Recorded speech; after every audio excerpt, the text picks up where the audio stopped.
Welcome everybody. What is it? It's good evening. But it could be good afternoon or it could be good morning. Hey guys, you actually started to chat even before I showed up. That's insane. Prime, Remco and Blight, welcome guys. Yeah, we do have a bot. This bot has been here for a while. I have no idea what it's doing. I don't remember how I turned it on, and I have no idea how to turn it off. Achilles, hey, welcome. Hold on, my wife is writing to me on Facebook, 1 sec. Yeah, well, anyways, okay, nothing important, obviously. I forgot my wedding ring, but I am still married. Nothing has changed in this regard. Okay, guys, so let's play Project Zomboid today. That's the thing, I don't know what this bot does. I don't know if it's supposed to ban people for using inappropriate words, or is it supposed to keep track of stuff? No idea, but it's there. I don't think it's also like counting towards the views, so I'm not, I'm not pumping my numbers artificially. Anyways, guys, we're playing Zomboid today, and we're gonna do something totally different, something I normally wouldn't do. And that is just take it easy and try and survive. So obviously, just a quick look for those of you who have not seen this character in this build. I am playing with something that I normally don't play with, and that is a weak and out of shape character. It's the surveillance tool for the NSA. No, everything is a surveillance tool for the NSA. No wonder they call it that, no such agency. So essentially, this is Phoebe. She is focused on surviving. It's a highly, it's a build focused on survival and low combat. So you will have stuff like Outdoorsy and Wildsman, and she's not very, she's not very fit. But for some reason, she's durable. So she can take a lot. And what else? I've got first aid, I've got tailor, and I've got carving bonuses and some bonuses to maintenance. Anyways, we are in Muldraugh. We are right next to this awesome convenience store. And it's day 4 of the... Is it day 4 or is it day 3? It's day 3 of a major snowstorm. Which is part, obviously, of your regular... It could be maintenance, yeah, you're probably right. And it's day 3 of the snowstorm, which is typical for winter is coming. And what I'm gonna start with, making some food, because I definitely don't want to fall below 75. We are, like, already weak enough. I don't need to make my situation worse, and this weather is pretty horrible. By the way, I got my first snow of the season. We've actually had snowfall here in Poland, which surprised a lot of people, as it usually does. But this time it really surprised a lot of people. Some peas, some corn. Do I have any meat? Could use tuna, but I got chili. Chili is a standalone meal. I'm not gonna be mixing chili with anything else. Alright, fine. Well then, tuna it is. What is that tuna? And something to add a bit of flavor into this meal. Nacho cheese and butter, peanut butter. Okay, please don't comment on... Let's not talk about what I'm actually trying to make here.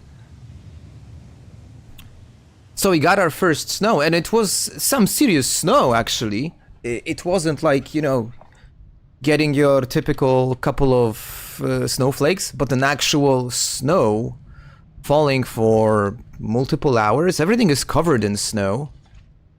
In some areas of the country, we even gotten some pretty serious snowstorms, to a point in which even, you know, fire rescue crews got stuck in the snow, so it was pretty funny.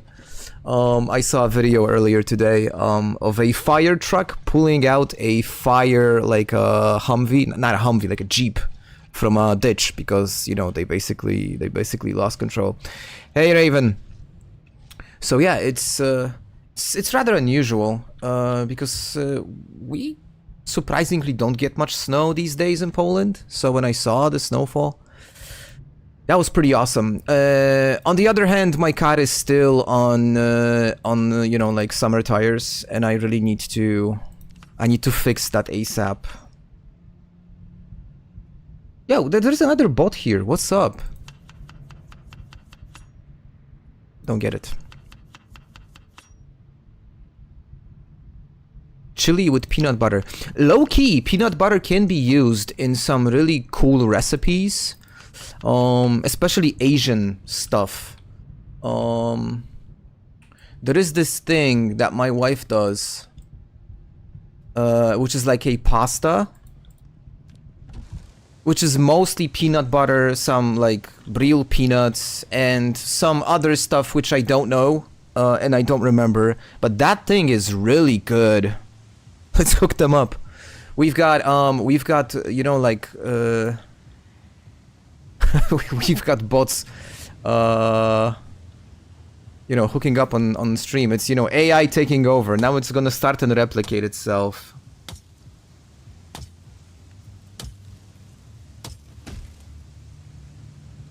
Oh, and a sapling. That's actually perfect. It's gonna be great to carve some spears. Which I am going to do, by the way, since I'm gonna put on a fire to cook my food. I'm also gonna fire harden the spear. Kill two birds with one stone. Uh-huh, yeah, sure. I don't have a notched plank. That's how it's called? It's called a notched plank. Because I am out of lighters to light fires. Hold on. No. What's the name of that... What's the name of that plank that you can use to light fires? I don't remember. Guys, help me out here.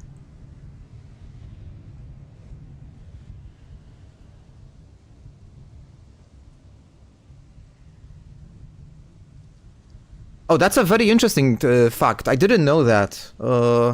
I like nuts. All kinds of nuts, actually. Cashews. Notched plank. Yeah, so I don't have the recipe.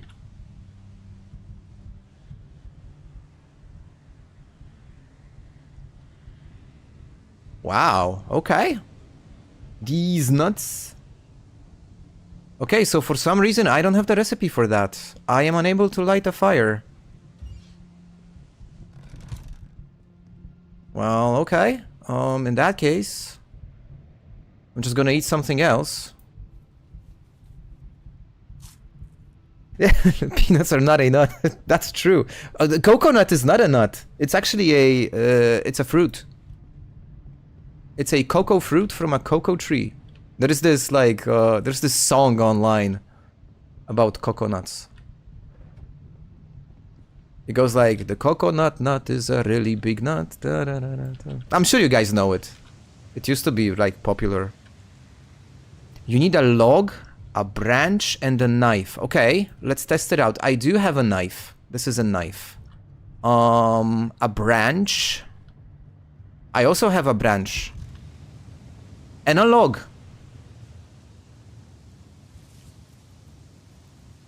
Okay. Let's test the theory then.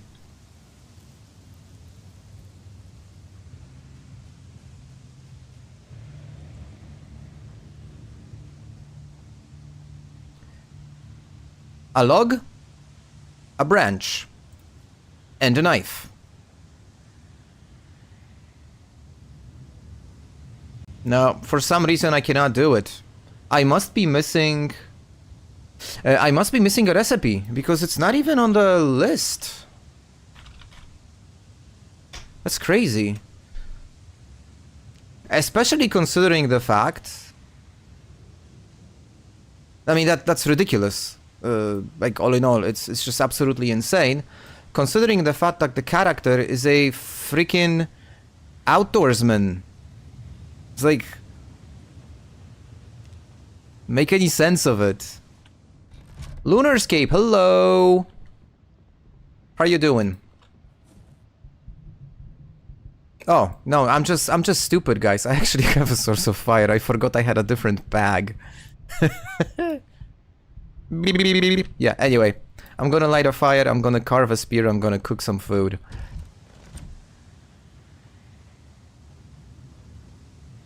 Destroy for fuel. Tree branch.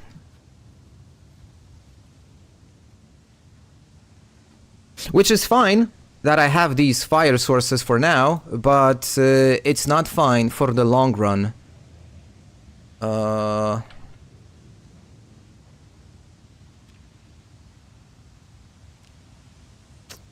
Because for the long run I need to like secure some sort of a, you know, a way to light fires. Can I make mac and cheese? Mac and cheese is problematic.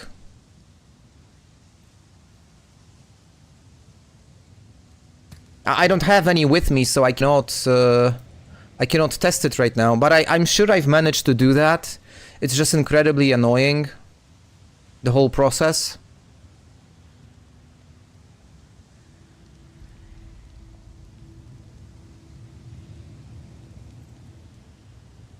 Can I make a fire-hardened spear?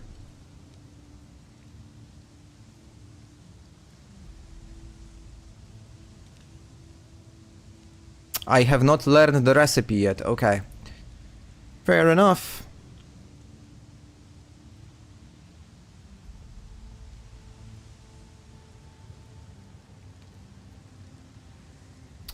Shit, if that's the problem with crafting UI, I have to find some sort of an alternative. Makeshift lighter? Make improvised okay, it's an improvised flashlight, improvised lighter, electric wire, battery, adhesive tape, and a recipe also. Okay. Okay, I mean the materials are not a problem, the recipe is.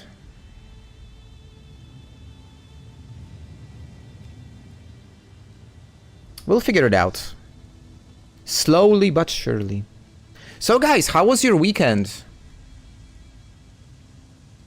My weekend was... My weekend was great. It was one of the best weekends. Well, okay, no, let me rephrase that. I'm a huge sports fan.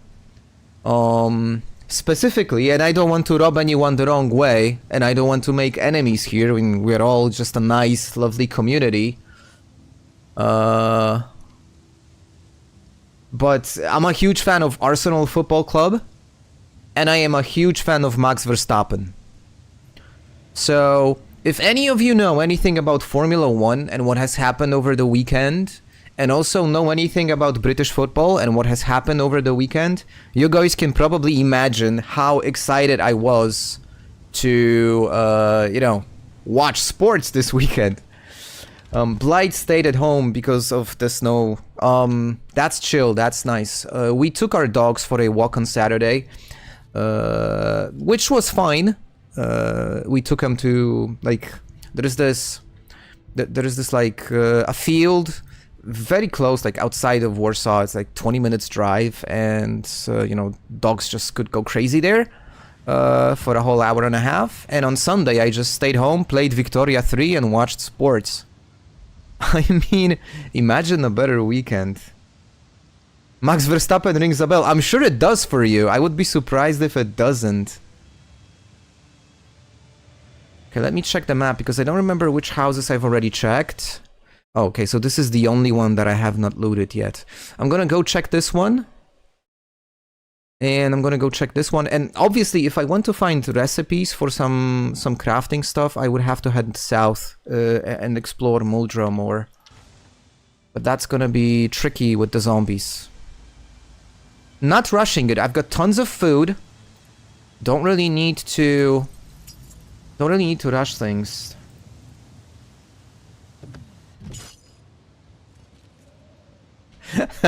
Yeah, that's true, Prime.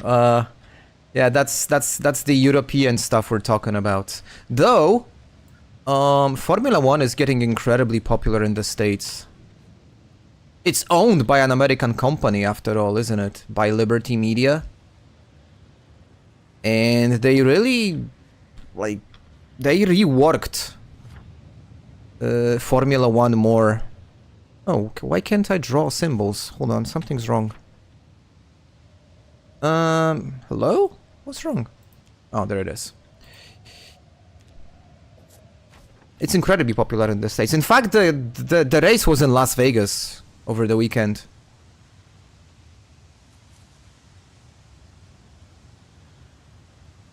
He won his first GP in Barcelona, that's true. What's crazy, he was the youngest ever winner of a Formula 1 Grand Prix, and he did that first time driving a Red Bull car. He got promoted from Toro Rosso, which was the secondary team for Red Bull. He got promoted into first team, and he won a Grand Prix straight away. Granted, it was a pretty dodgy win because of some like good circumstances, but still, regardless. It's like winning a Grand Prix, first time driving a particular car is just crazy.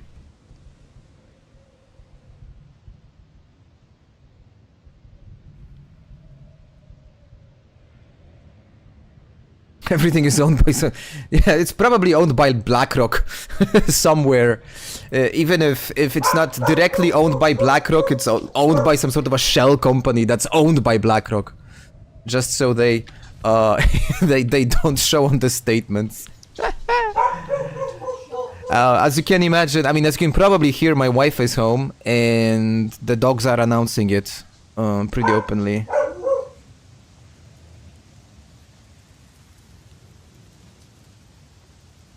Achilles, so the thing you're describing, it's exactly what happened over here.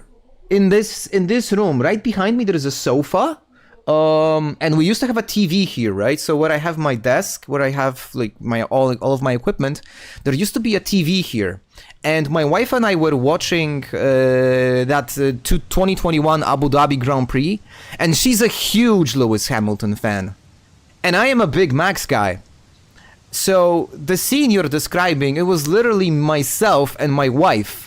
Where the difference was, she like broke down in tears, and I was just losing my mind.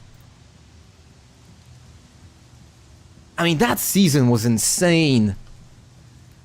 For those of you who are not into Formula 1 and you kind of don't get the idea, there is usually between 22 to 24 races in a season, and you score points depending on the position that you end every single race. And in that 2021 season, what has happened was that before the final race of the season, the number 1 and number 2 drivers in that year, Lewis Hamilton and Max Verstappen, they had exact the same amount of points between them. So, and the season was, going like back and forth. First it was Max dominating, then Lewis caught up and even overtook him, and then Max came back from behind, and they've actually had exactly the same amount of points before the last race, and that was just like a complete showdown, winner takes all. And it all just ended in such a controversial way that, oh Jesus, I get goosebumps even talking about it.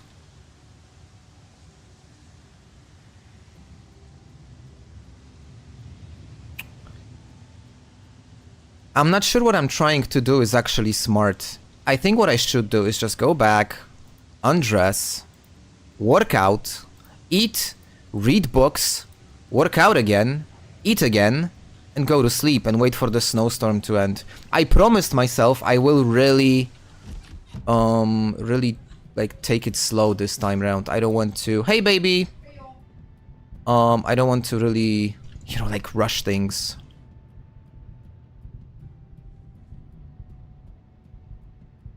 By the way, I did put a last stream I did. Yup, you're getting it. Thank you. Appreciate, you know, appreciate the words of encouragement. What I should do? What should I do? I should probably do. Should I do like burpees? Like go all in, or should I go squats and just Prime? You're good at this. Which is the right strategy?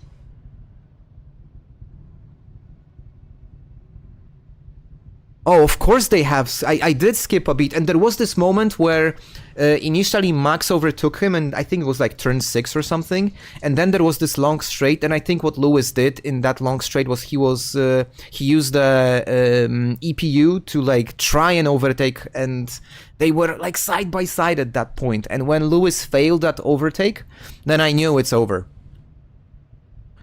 Oh geez, that was just such an insane race. Squats first, get fitness to level 5, then speed up your strength grind with push-ups. Got it. 20 minutes of squats. I could probably never do that, guys. Reminds me of the time 20 years ago the women supported Feyenoord and the men supported Ajax. Yeah.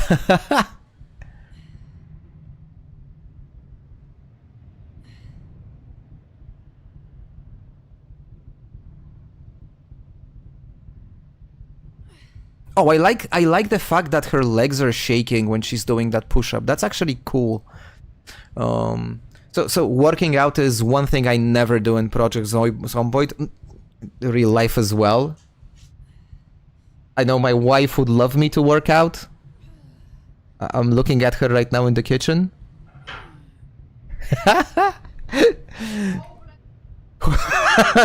You guys probably didn't hear that, but she just shouted at me, "Hopeless!" Sorry, babe. But you know, I make it up in different things. I bake cookies.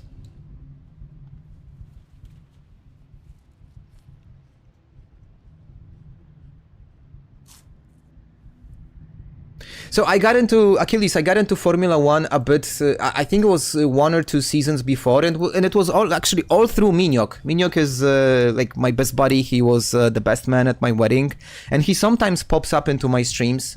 Those of you who are regulars might even like recognize the nickname, and he's been like a massive Formula One fan for early 2000s. He got into Formula One right after Schumacher era, and obviously he got into Formula One being a Ferrari fan, and ever since he started following Formula One, they never won anything, and they just become like the crappy team. So I was following Formula One earlier, but the 2021 season, oh, I will never forget. And honestly, I much rather watch these kinds of seasons, and even this season, even if Max does not win, then, you know, 2023, when the guy won like 15 races in a row. At some point, I completely tuned out, and it wasn't even watching, because there was no point.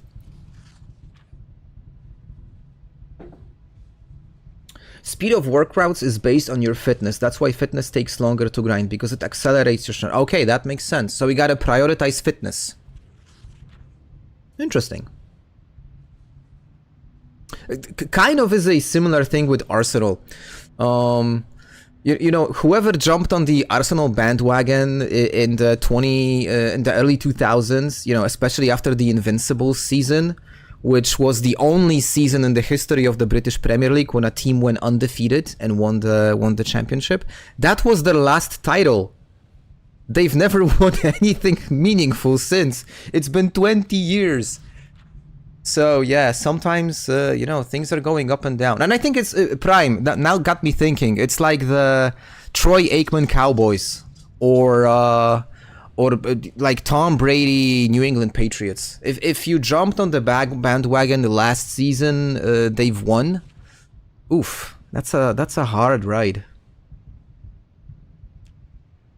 Curse of 4. It's probably not gonna happen. I really don't think he's actually gonna be able to pull it off. I think, unfortunately, it's Lando's title to lose. But hey, who knows? Daniel Speerkamp. What a baller. It's Lando's title to lose, and I was kind of thinking that we're gonna have a... The Patriots are 10-2? You serious? Oh, I have to catch up then. Oh, wow, I wasn't expecting that. Well then, apologize to the, to the New England community. And what is Bill Belichick's record in North Carolina? Because I think he's head coach of North Carolina right now. Was it Belichick or was it Brady? I think it was Brady. All in all, I think it was Brady.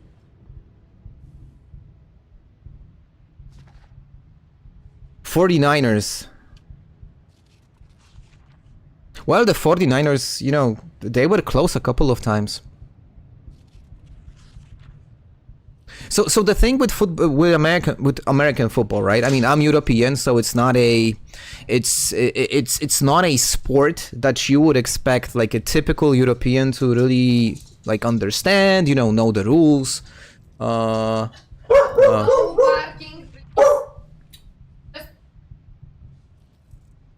Thank you.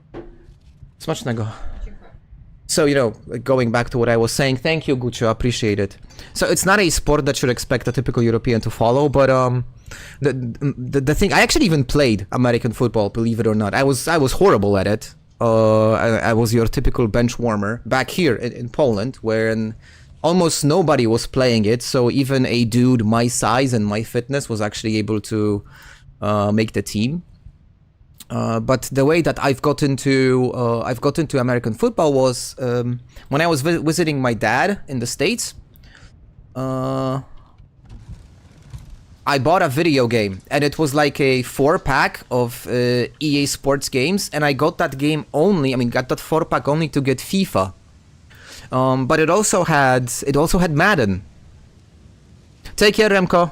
Have a good one. You'll catch up the stream later, I know. So. Yeah, see you. And it obviously also got Madden. And I got bored at some time and I started, I booted up Madden. It was probably Madden 2004 or something. And I remember I had no idea what I was doing. I was just randomly picking plays. And I picked the Lions because my dad lived in Detroit back at the day, and Lions were always horrible. And I was playing a game. I said the difficulty that I set was obviously easy. And the game I was playing against the Packers, and it ended in something like 55 to 48.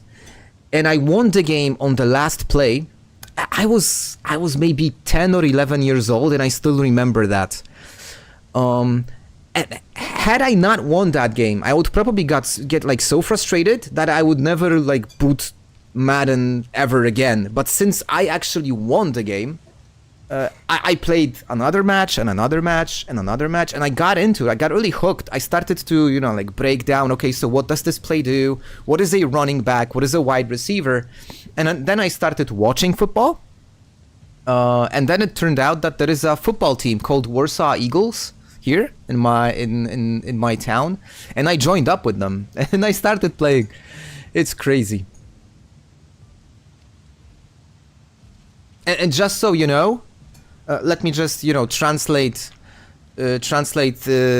freedom units into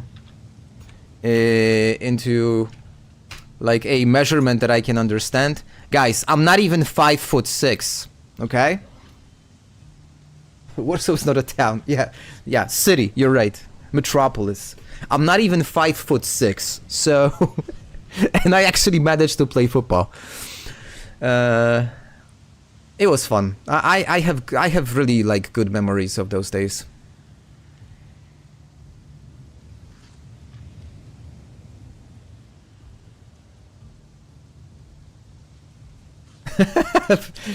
Volleyball clubs have, yeah, that's true.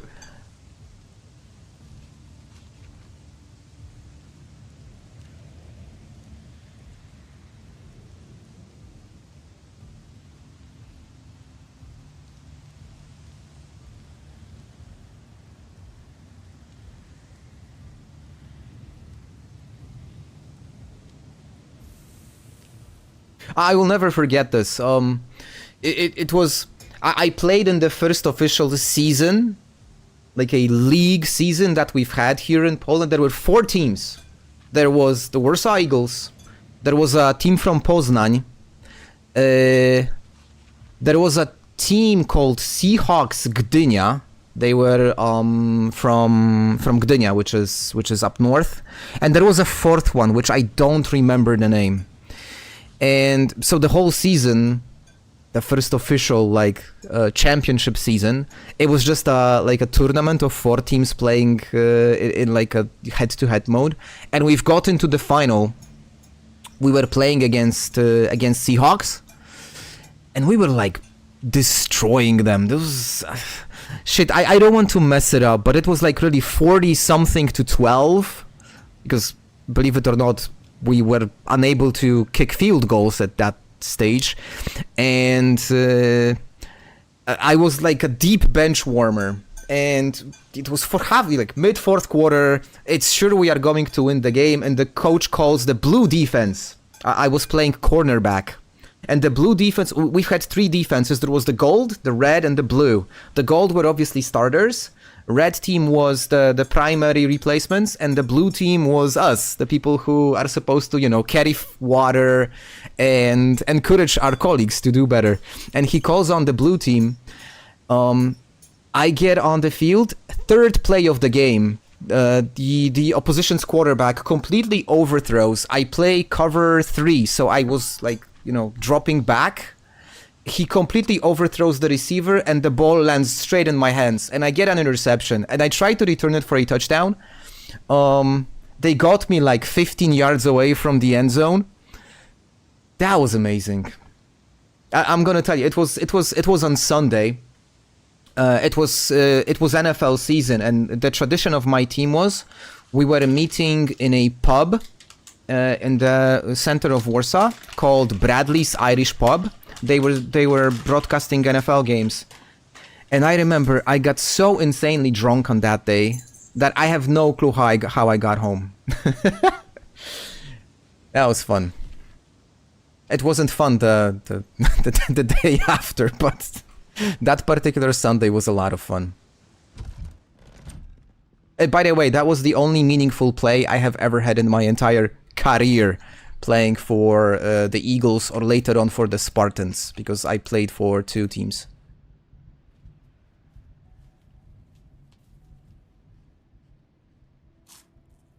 Your second string on a 21 man team. So that's me, dude.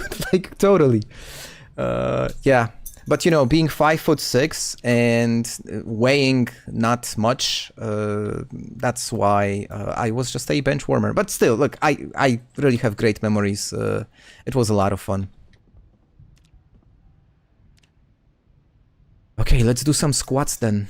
Babe, I'm working out. 2nd time during the day. Tell me you're proud. You're not. All I know about Warsaw is the capital of Poland, that the Germans flattened into. Yeah, that's one of the things that a lot of people know about Warsaw. There is also quite a thing which is Warsaw is actually known for, is obviously the Warsaw Uprising. Heck, even Sabaton has a song about that, so it's gotta be something. But it's actually a pretty cool city. Really clean, very modern, very cosmopolitan, in a sense that oftentimes, especially around the city center, you hear more foreign languages than you would actually hear Polish.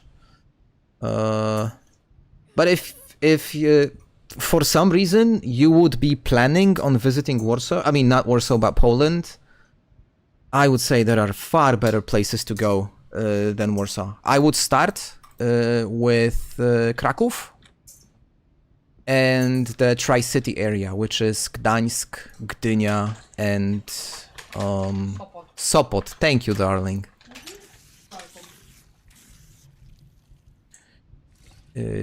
Tri-City is essentially the seaside, north.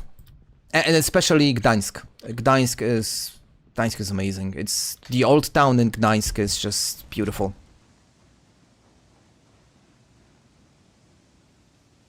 Wrocław is also really cool.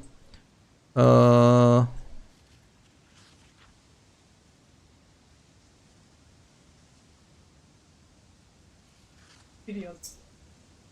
Mam więcej. The end, dude. No, not the end. Poznań. Visit Poznań. Mogę tam jechać. No. Yeah, Poznań. Yeah, Poznań is not my thing. We went to Poznań for tourism, and it wasn't. But there are some smaller cities which are cool. Toruń is very nice. Pan mi nie jechać. You can go to the mountainside, like. But try and avoid Zakopane. That place is horrible. It's cringe and it's expensive. 5'6" slot corner. Yo, Prime, Sherry Bolt. We can like hook up. We can play. I mean, not hook up. We can play in like nickel formation. I can play out wide. No worries.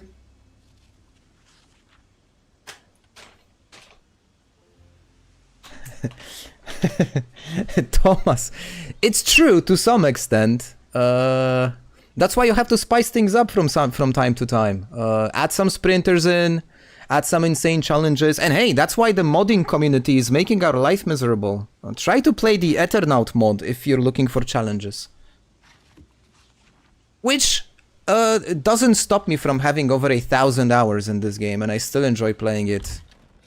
And some of us here in this chat room today have much more than that. 6 can't catch even if I try.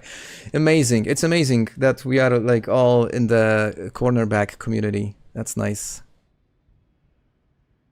It's probably a bit too early to go to sleep. Maybe I should do one more set of exercises. Prime, does it stack up if I do one more round? Is it gonna? Are there some diminishing returns in all of this, or does it still like give benefits?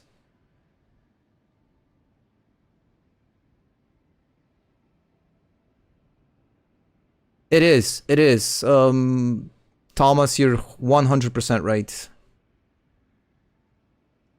And the great thing about it is you can play any way you really want. There are no bad ways of playing it. Really gotta do it to the max time or you won't get enough for... Okay. Okay, so I have to push her to the limit. So I understand I need to get her into an out of breath or something.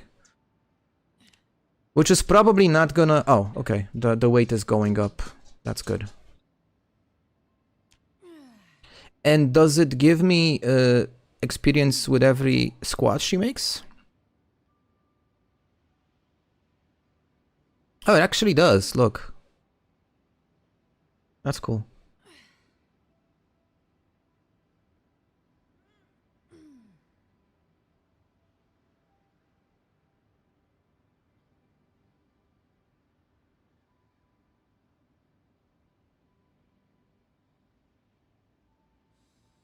And the regularity in this will be increasing the effectiveness. So if I stay consistent and just repeat the cycle, this is going to be giving me more benefits.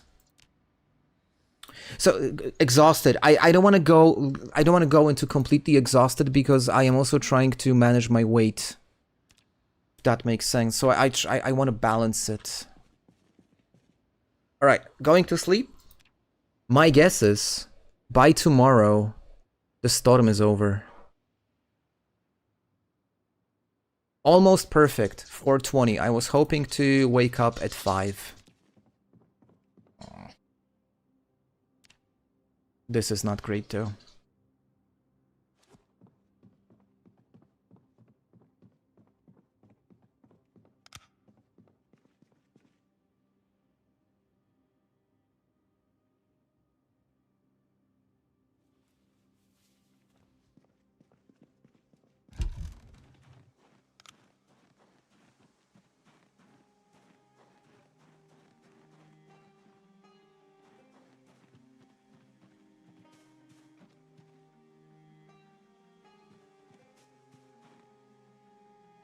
Oh, bricks. These are bricks. Cool.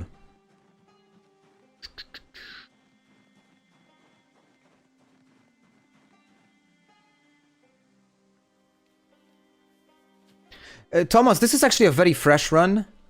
I actually started it on Thursday. I wasn't planning on starting this run because, well, my previous run abruptly ended. So yeah, this is the second stream. It's day 5. And the challenge is winter is coming. So, yeah, that's what I'm doing right now. It's actually my favorite game mode.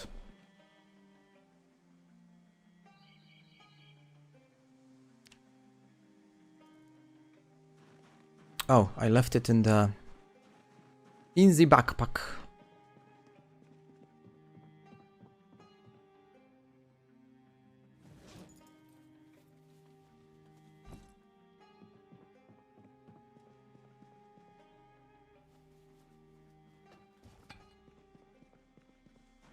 Oh, right, it's 15th, you're right. You are absolutely right.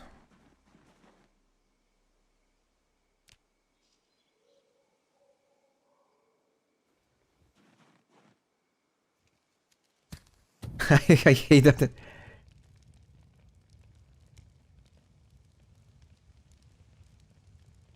But by the way, I need to check the poll. The poll says, oh, the poll is incredibly balanced actually, with winter actually being you know, at first place right now.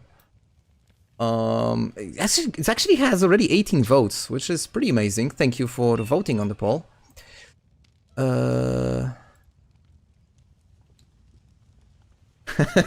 Arizona winter is the only season. I can imagine. I can imagine. I couldn't cope. No chance.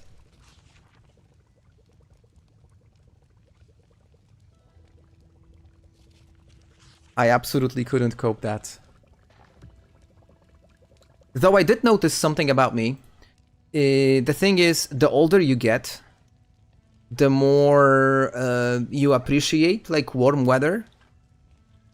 And it actually hit me for the first time this summer, where the heat didn't bother me that much as it normally does. But again, we are, you know, heat. It's nowhere near what you're getting, you know, in Arizona during summer. It's peanuts compared to that. All right.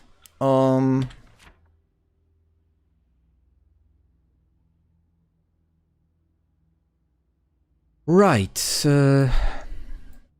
All the good stuff is over here. Namely, the library and clothing store and stuff. I could either take my car and just drive over there, but I think I'll just try and slowly work my way through. I mean, the weather is now manageable. There is like no snowstorm anymore. I will be able to see sprinters coming from like larger distances.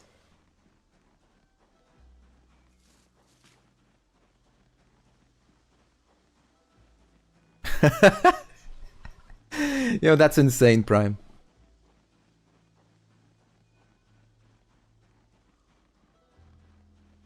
So for me, the Mediterranean Achilles is awesome, but for vacation. If I was put in a situation where I really have to make a decision and either, you know, pick living in, say, the Mediterranean basin or in Scandinavia,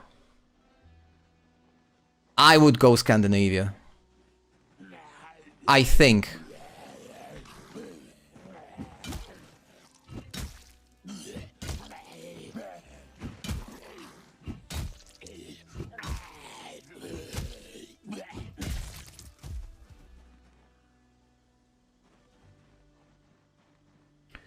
And with such a low level of strength, this is gonna take a while. I gotta be extremely careful in this area. This place, there's gonna be a lot of them here. I have to be super careful. Oh, and one more thing, which I probably should mention, and since there are some new folks joining the stream, I am playing with antibodies, so even a potential bite is not necessarily deadly.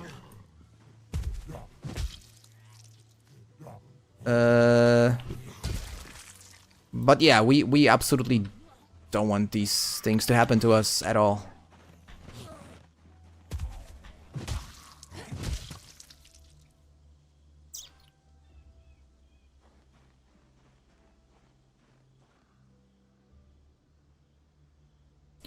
I wouldn't want to fight these two groups at the same time. That would be stupid. We don't want this.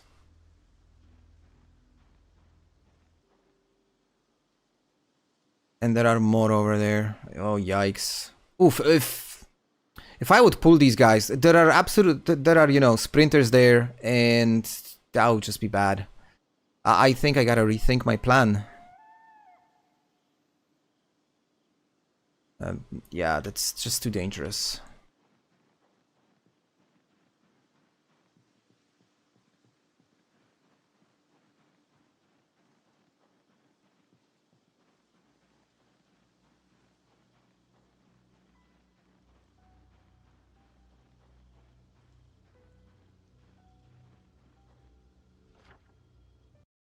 Okay, so I did kind of clear this out. So I'm gonna try and like walk around this part. See then, you know, the Walker Road going into Main Street. That is too hot for me. I don't like that. Call me a wuss. But the character is not, you know, she's not yet developed enough.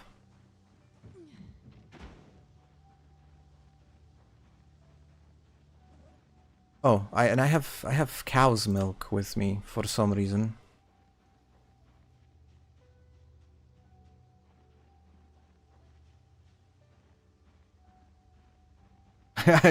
I'll call you alive. Yeah. See, I would probably rush into that group. But you know, I promised myself, and that's what I also like put in the description of the stream. This time, I really want to play it slow. You know, especially considering that we are absolutely gonna get some sort of an update really soon. 42.12 has been out for so long that we are bound to get an update to the game. So something is going to be, you know, messing up the saves.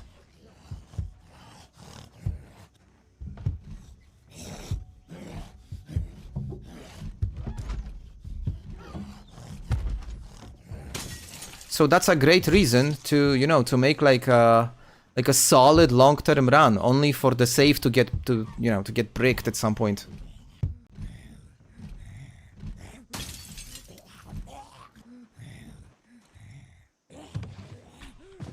Oh.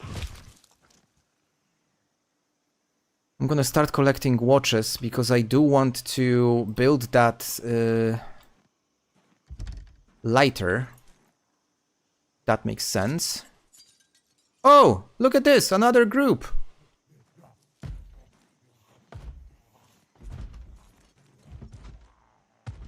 Hey.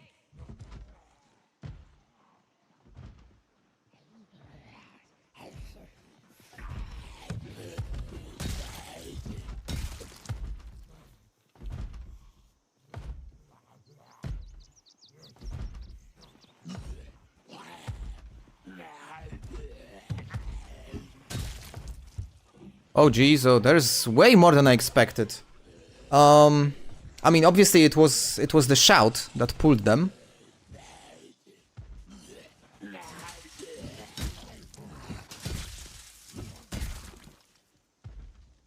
Okay.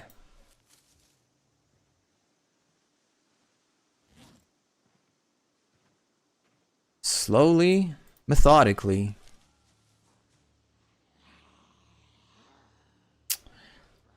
One thing that I really don't like is the fact how trees obscure vision. That's just such a such a like stupid thing. I mean, I get the idea, right? You should be losing line of sight, but oftentimes with trees, it's just over the top.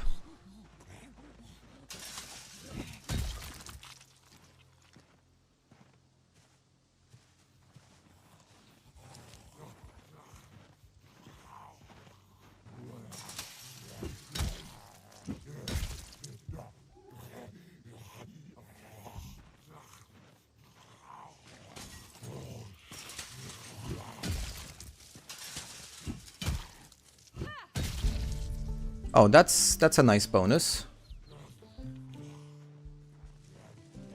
Oh, they broke through the window.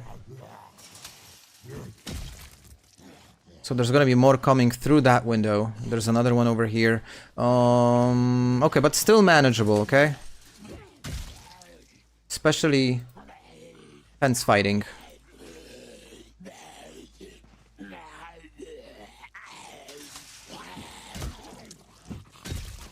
By the way, guys, for fence fighting, I know I've been mentioning that in almost every single stream. But you know, it's not out of the realm of possibility that there's gonna be a new person that has not watched the previous streams. You absolutely have to use the force ground attack method. Because it's just such a complete game changer when it comes to fence fighting. And if you don't know what I'm talking about, it's actually the ability to force your character to attack the ground instead of the air. Sometimes, you know, the game mechanics get a bit like wonky, and the character is, you know, swinging in the air instead of attacking the ground because reasons. So using the method of forcing the ground attack, it's just a complete game changer.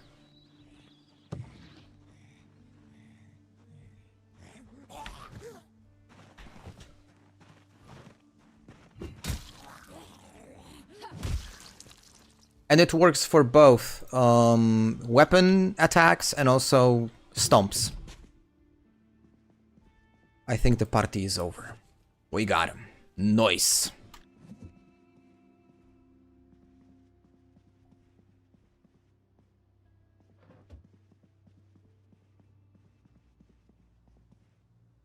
A scam letter. A Nigerian prince has passed away.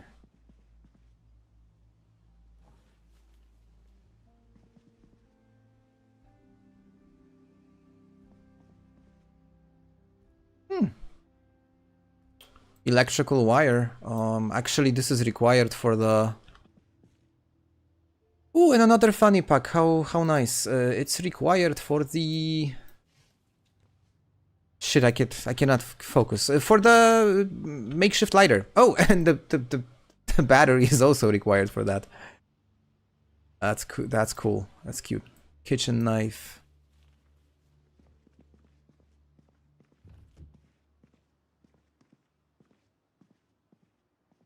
All right.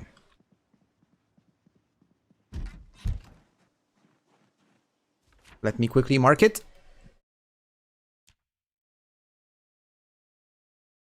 I sometimes play with super immune trait from the mod traits mod. Just yeah. I do use more traits. It's an essential mod in my opinion. Since they always happen when you go on vacation. I hate to disappoint you, but I'm not planning any. I'm actually going on vacation, but it's gonna happen towards the end of the year. What we're gonna do, my wife and I, is, and again, it's probably something that I've already mentioned in some of the streams, but just kind of to answer the question because it's in the context. What we normally do for the end of year is we just leave the city. We pack our things, we pack the dogs, and we go to a place where we have a house. It's like more like a cabin. It's not really big. We have a cabin rented with a bit of like field. Everything is all closed off and with a fence. It's far away from the city. We get away from all the noise, from all the fireworks, and we just chill. We usually go there for like 4 to 7 days. The place has a fireplace, so I need to chop wood to like make sure that it's warm inside. It's obviously not our cabin, it's a rental, and it costs a lot of money because it's in the hot New Year's period. But what we normally do is we go there, I almost dismantled my flashlight. That would be stupid. We go there, we chill, we spend time together, we catch up on Netflix, and we do a lot of plans. So this is kind of, apart from just relaxing, this is also sort of a strategic marriage meeting where we draft plans for the future. So we, kind of think about stuff that we should prioritize together. Do we have any projects like, remodeling the apartment, or, getting something done, like fixing my teeth, for example. So we usually would also plan these strategic objectives for our marriage. And you come back energized. You have a path for the whole year. You have sort of a plan. It's a fantastic thing to do. And it keeps the marriage fresh and adds some really actionable things that we can then focus on together. So, like with my wife 2 years ago was, she needed to really prioritize setting up her company because she's self-employed. So, we were talking about creating a company, talking about advertising, creating a web page and stuff. So these are the things we would normally do. And this year we might have some pretty big things on our agenda to discuss. Because I think it's not really a secret. I kind of was discussing this a bit with you guys on the streams, but I really want to move.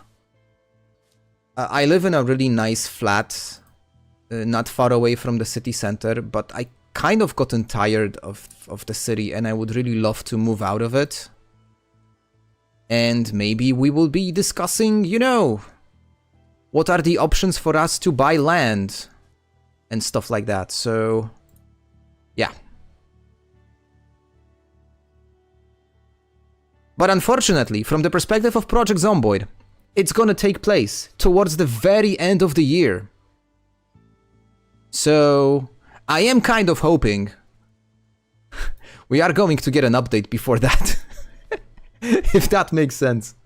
I'm really, keen on playing that multiplayer at some point.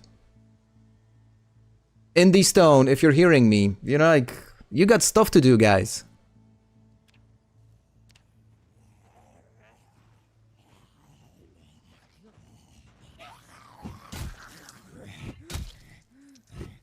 Look how polite this zombie was. It patiently waited for me to finish my, suing process, and only once I was done, it decided to approach me. That's very nice of it. I'm flattered. I'm actually gonna have cell service there, Achilles.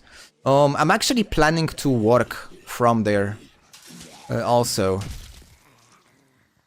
At least a little bit, maybe 1 or 2 days. The thing is, I don't have... I'm a contractor, so I don't necessarily have holidays. So whenever I am off work, it kind of costs me.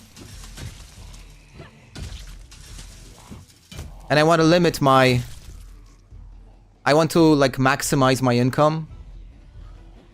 So I will probably be working from there. It does have self-service. Who knows? Maybe I will do a, a New Year's themed stream from there.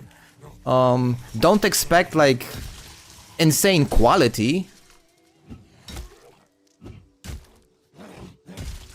But maybe, who knows? I will have to think about this. Okie dokie.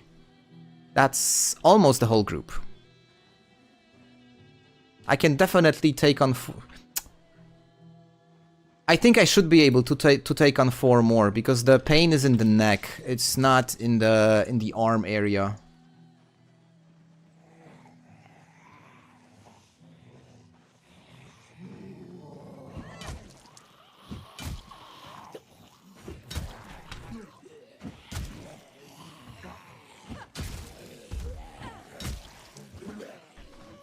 Oh, mistimed the swing pretty poorly. Come on, get up, get down.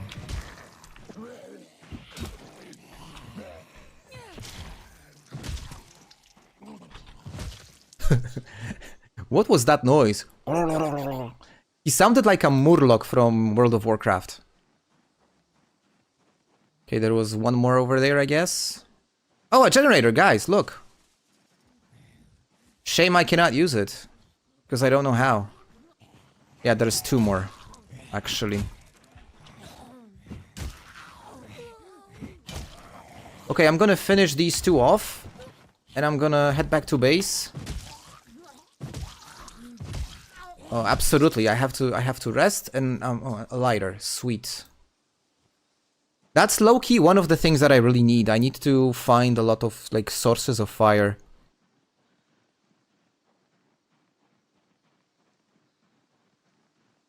Yeah, you can't loot goblin when you're overweight. That's a good good call out.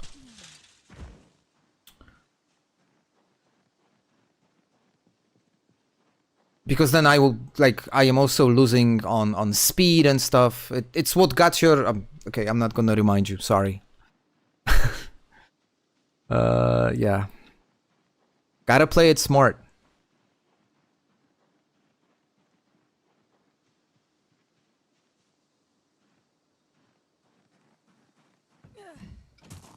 In this case, I should also, like, probably... reduce the amount of things that I carry with me, because my normal play style is like carrying most of the necessities at all times, which is probably something I should maybe reconsider to a certain point, just to reduce on the weight that she's carrying, at least at these early stages, right? Because at some point when she's gonna hit higher levels of strength. Oh, the strength is actually gonna hit pretty soon.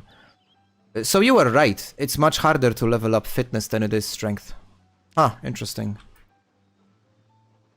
Not something I would usually pay attention to, because I never play with these negative traits.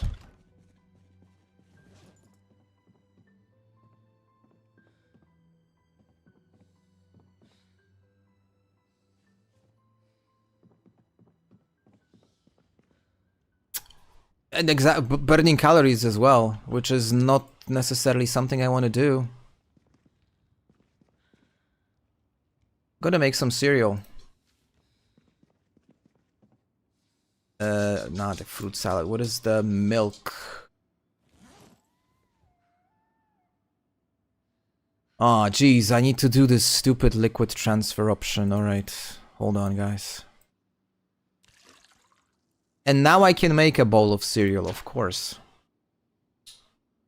Don't you just love micromanagement in Project Zomboid? I don't have a spoon. She eats like a barbarian.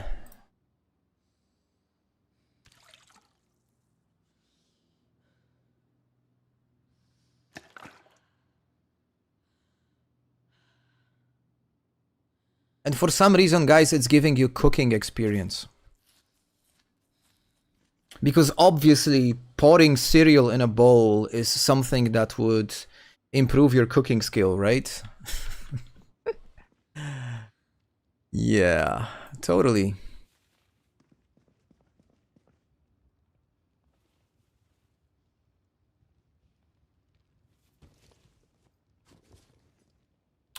And yet another lighter. So sweet. I'm gonna put all my fire sources into this fanny pack. And this one is gonna be more utility stuff. Okay, maybe that's a bit of overkill. 4 lighters is too much. I don't need so many. I usually have one fanny pack which is kind of dedicated for like utility things. So a paper clip would be there, some source of light, like a pencil, yeah, these type of things, right?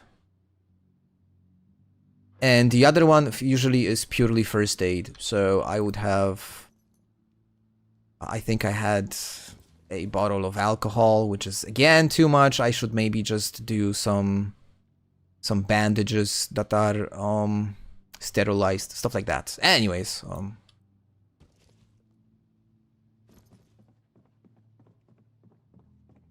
how do you like to keep your inventory?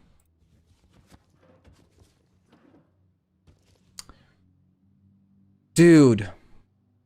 Like 51, you serious? Now it's gonna fit.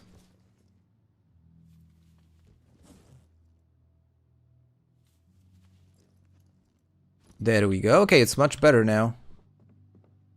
I should probably get one more rag. Fire is still up. Oh, cheat. Okay. Yep, I'm not here.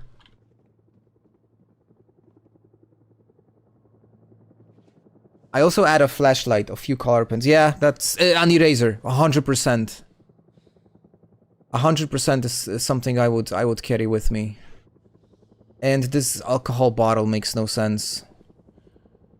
I should rather have painkillers and also an extra set of bandages. I hope this is not gonna draw too much attention.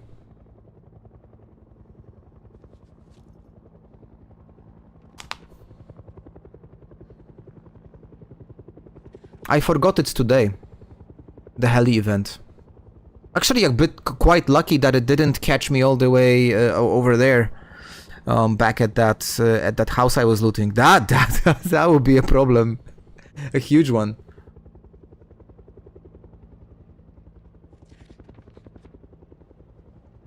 There is something eerie in the helicopter event.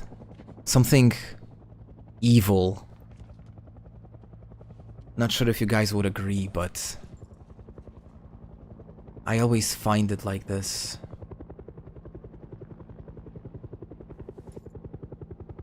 And I got my game pretty loud on my headphones, so it's I can really experience that, you know, that noise it's making.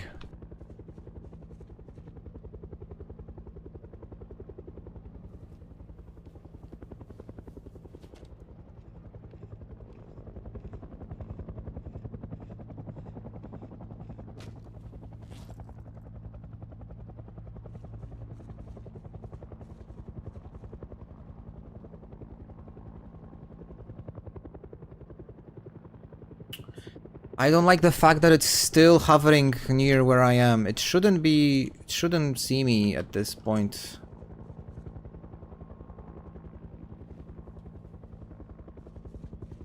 I'm hidden. Why is it still hovering here?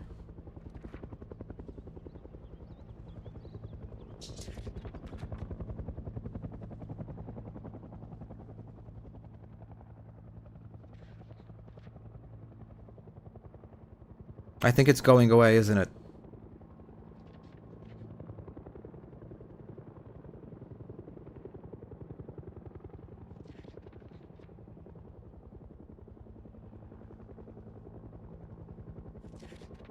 It's not. It's still here.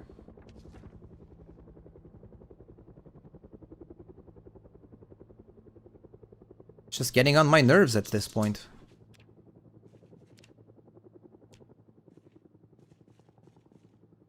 Yeah, good. Go to hell. God, I hate this. Jeans. Oh, and a sheet. I'm gonna make some... I'm gonna use the time. I'm gonna be productive. There's really no point in...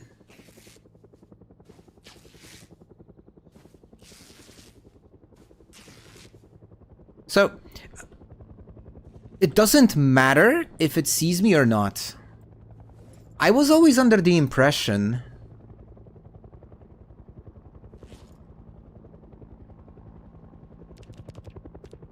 always under the impression that if you hide, then you're all good. But then again, last time I played it also made 3 passes, regardless of what I was doing. See, 1,000 hours in and, you know, you learn every day.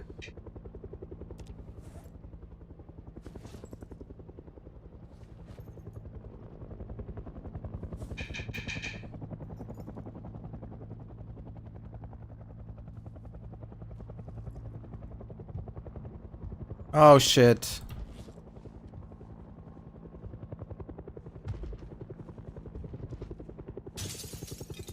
Oh no, go away. I'm gonna... which way is it getting in? Okay, it's over there. So one thing which is decent is that this area is covered.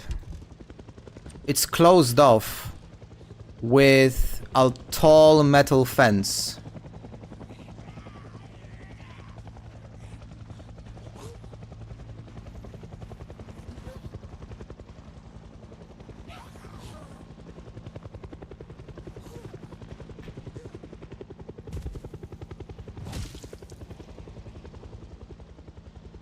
Those bastards broke my window.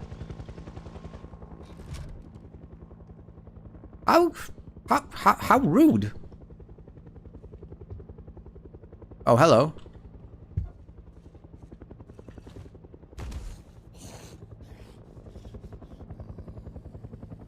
The base is compromised. The base is compromised. Okay, not a sprinter.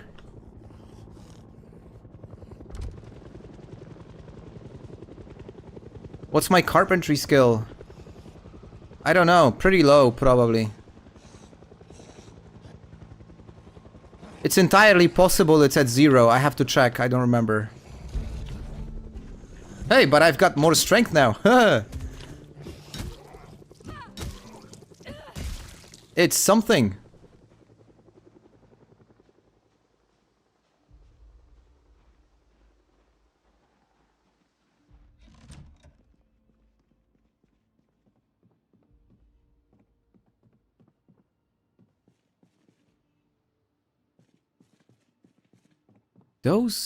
They broke my window. I am pissed. Pick up broken glasses.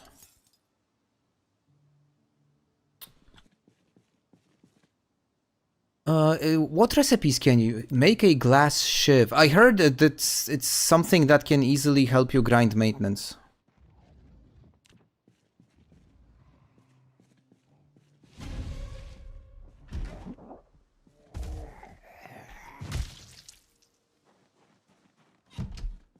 Okay. I am not happy with what happened. Hey, but at least we're alive, guys. All good. It was just a scare. For a moment there.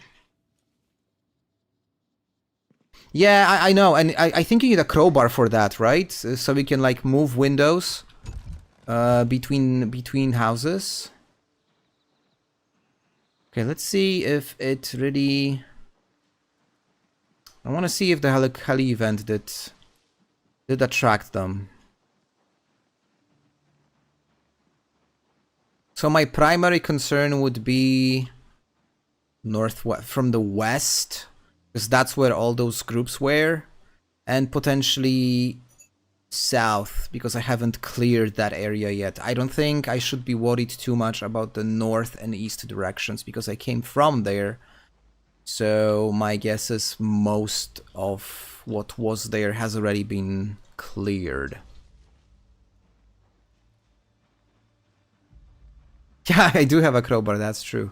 Now I'm just saying that is a requirement on top of carpentry.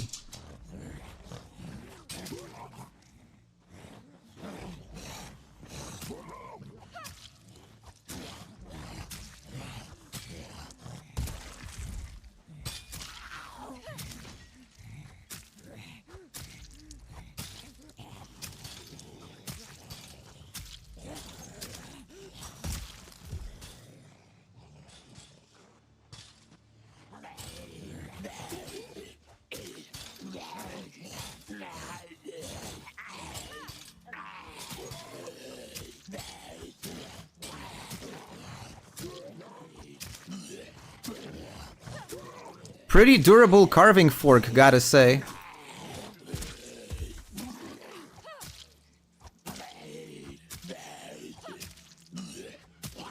Leveling up short blade while we're at it. Yo, guys, there is 19 of you here today. This is amazing. That's far more than I would normally get. So welcome. How are you doing, guys?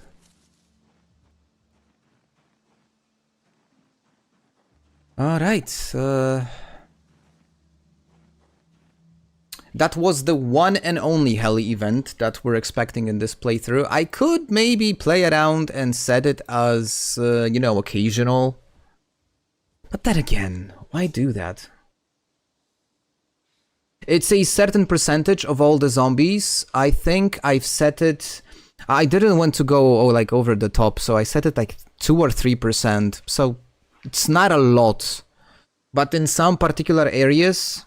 In fact, if you would like go back to my previous stream, around 15 minutes in, you would see what even 2 sprinters can do with you, if you're unlucky or stupid, as it like I was in that particular example. But the problem with sprinters is that, you know, you're able to effectively manage one if you don't have, you know, the environment working in your favor.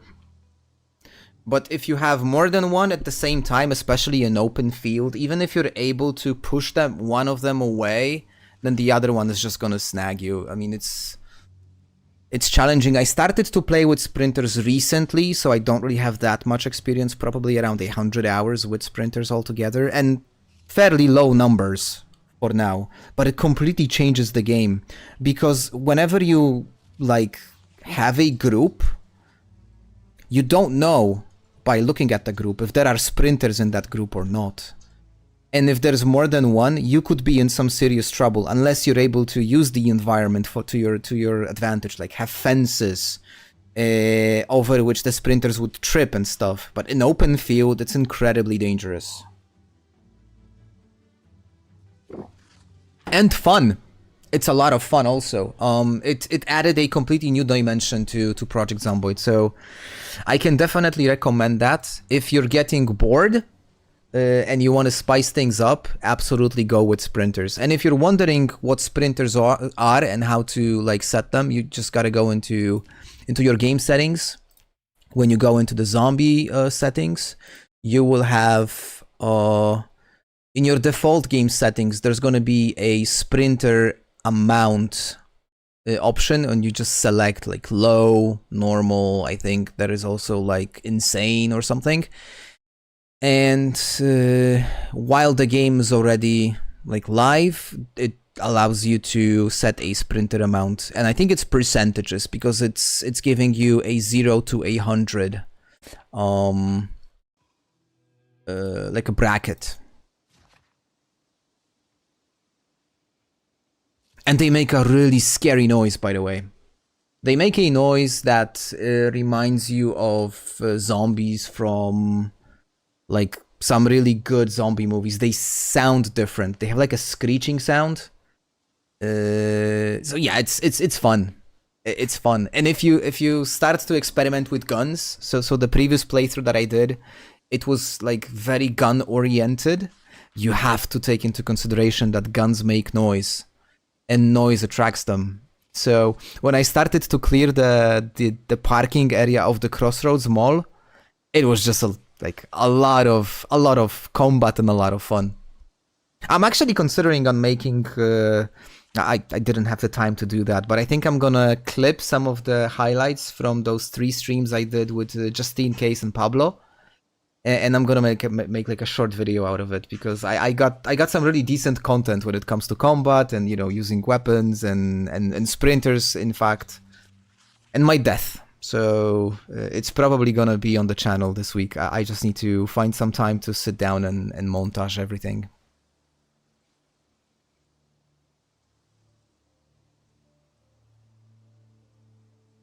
Getting hungry there. I think I'm gonna eat some of my supplies. Supplies. Motherfucker. All rise, motherfucker.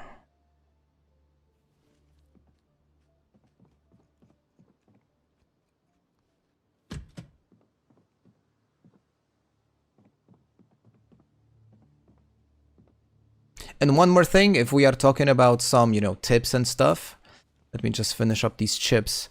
When you're playing Winter is Coming, the location that I am right now in, so this is your starting house in Winter is Coming. This location here, it's just, it's not even walking distance. It's like right there. This is one of the areas you absolutely have to prioritize, because this convenience store is just amazing when it comes to, like loot, but also tools. It does have tools in there and stuff, so one of the better places. Oh, this is getting a bit scary. You know what? I don't think I want to...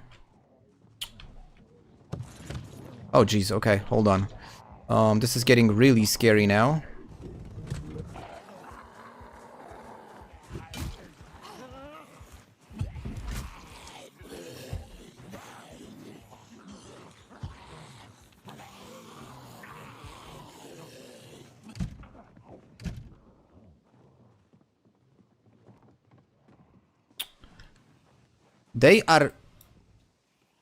They're gonna mess up my supply. Now, I really don't like that. We're gonna use the ultimate weapon of destruction. We're gonna go with the spear. Let me just ditch the backpack so I don't carry excessive weight. Have a quick look around. I mean, you want to keep your immediate surroundings fairly secure, right? You don't want them tapping into your base, getting in from behind and stuff.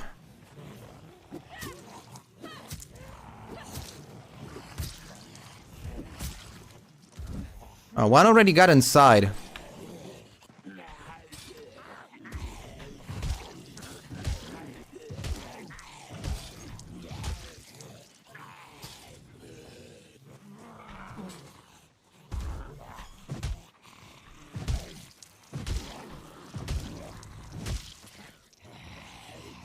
Oh, geez. Oh, okay.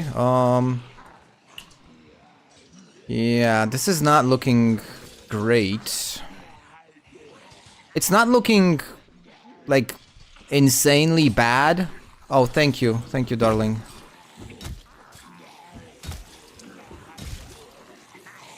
Especially if these stupid things are just gonna...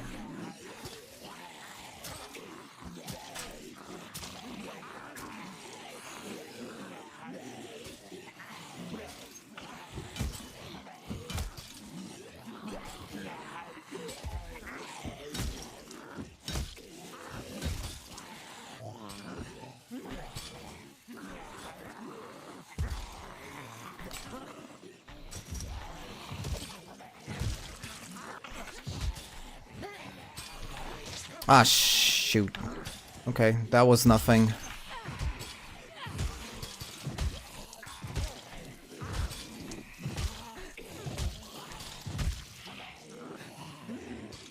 Now, what I don't like is the fact that it's gonna smell here now. I don't want to get corpse sickness. That's... I'm not doing any damage anymore. Okay, this is broken. You know what, guys? I think I have to... I have to reposition myself.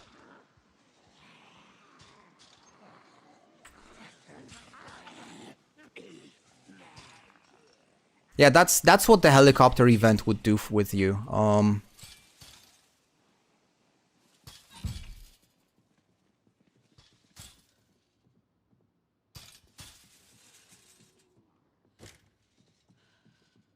Where's my backpack? I have to...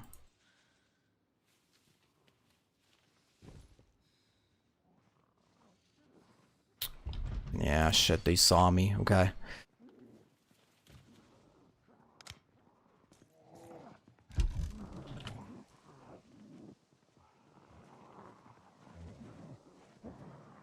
I'm gonna use these walls and see if they trip over them. These makeshift ones, you know, the unfinished ones.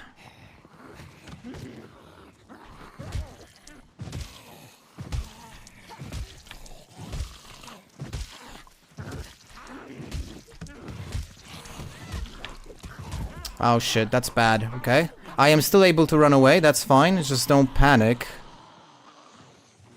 I really don't like the fact that it's really dark right now. And it's so creepy. Oh jeez. Okay. Hatchet. Oh, that was lucky.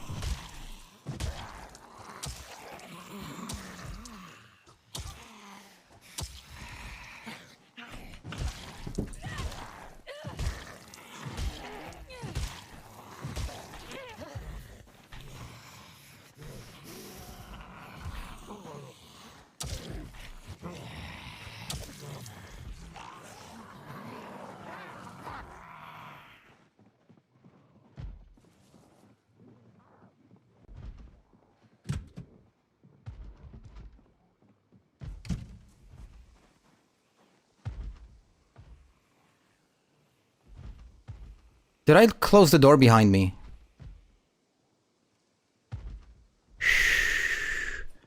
Okay, this has been really tense, guys. My palms are sweaty.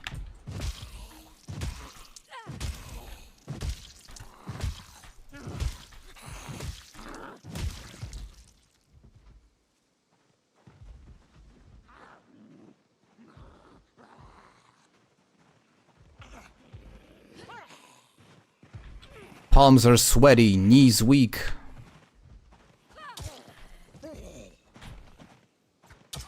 Something on the sweater already. I don't know. I'm not making any sense at this point, guys. I am really stressed out.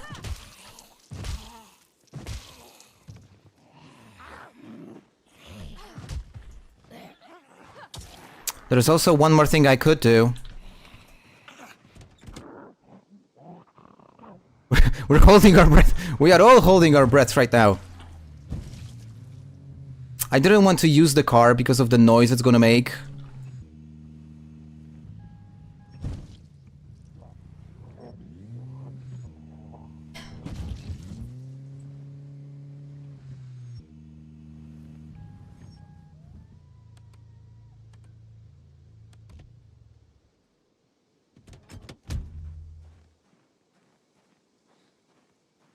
Okay, I didn't do like I didn't calculate all of them, but something tells me there is one or two more. Okay, I'm gonna try and pull this guy out. Oh, lucky.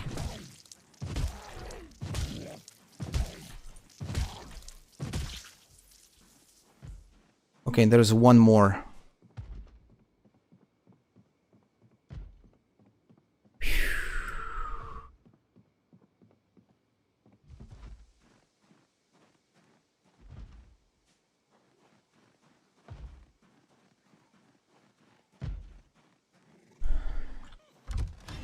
Yeah, that's the pool cue guy. He started all of this. Oh, she got really pissed. Almost one-shotted the guy. Phew. Okay, that was too close. Way too close. Yeah, corpse sickness. Now that's one more thing I have to take into consideration. But right now I just have to... I gotta go to sleep. I'll have to take care of all these corpses.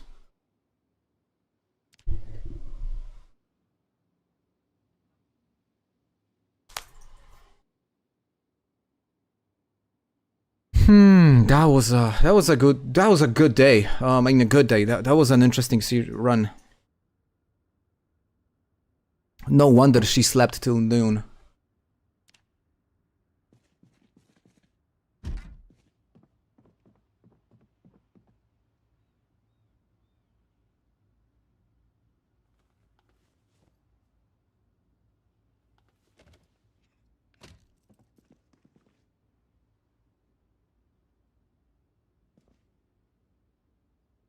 I deserve a good meal. Chili and spaghetti.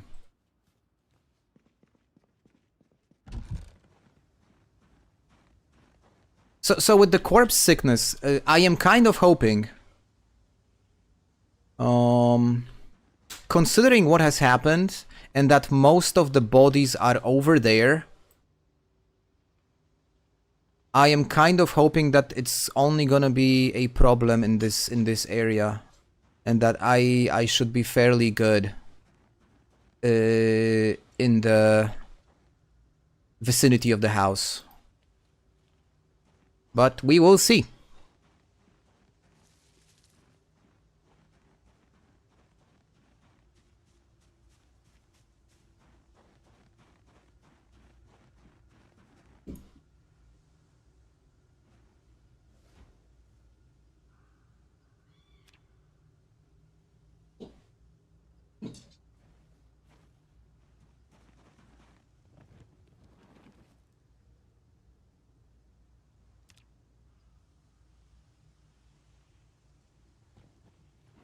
Andre, ships?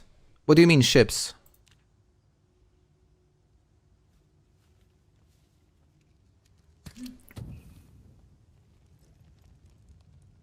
Because if you're asking about chickens, they do need a hutch.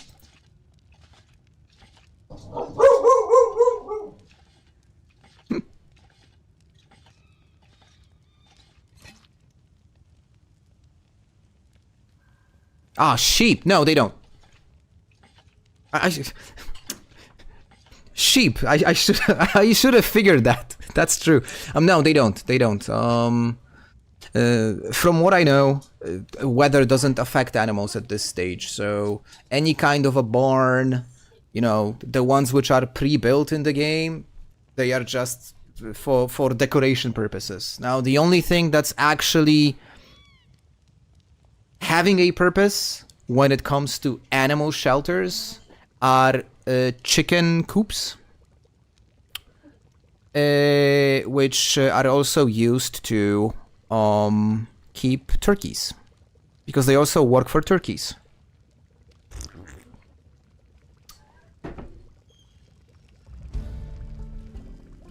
Guys, I leveled up cooking because I warmed up a pre-cooked spaghetti bolognese. I leveled up cooking by pouring cereal into a bowl of milk and by cooking a can. Gordon Ramsay, I am coming for you. I'm coming for your ass, bro. Oh, Joe, look. Oh, no, we don't want you to step into the fire. Oh, that would be so bad.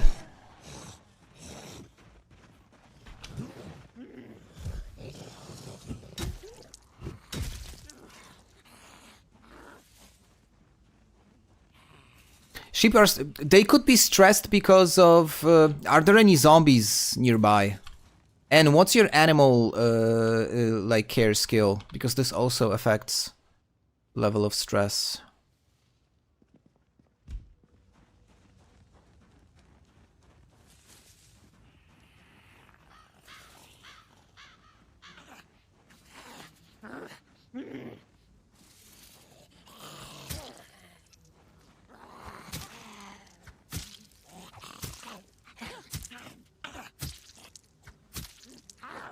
Party pooper zombies, yeah. 100%. Oh, jeez, they are all here. That damn helicopter event. Oh, this is definitely corpse sickness territory. I absolutely need to be extremely careful. Like, yeah, yikes. We don't want that. We don't want that at all. This is just too dangerous. Okay, what I'm gonna do is... What did I do with the book? I dropped it. That's exactly what I wanted to do. Good. I don't have a gas mask. Spawns go way up after the heli event. The thing is, I did turn off zombie respawn. Because I simply hate it. I hate respawn. Okay, question number 1. Is there a shovel? There is no shovel, but there's a gas mask. Oh, there's a shovel. Okay, we're good. I'm just gonna bury these guys. I don't see any other way of handling this. Dig a few graves and bury the zombies. Right?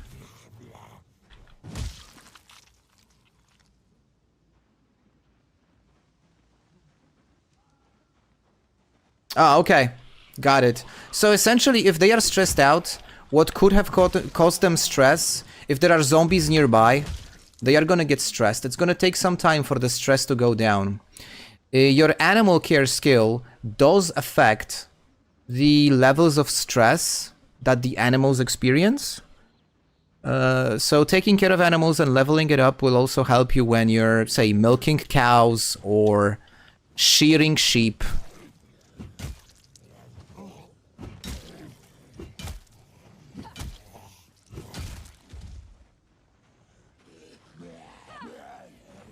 And I'm gonna do a shameless plug here, Andre, sorry, not Andre. So I'm gonna do a shameless plug here.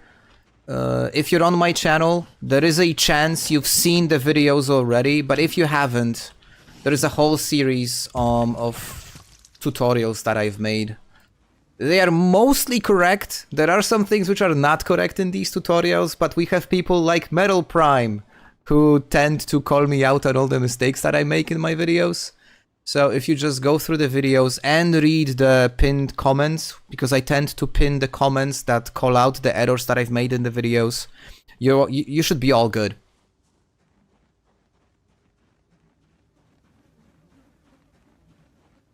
Pick up dung. No, we want to dig graves.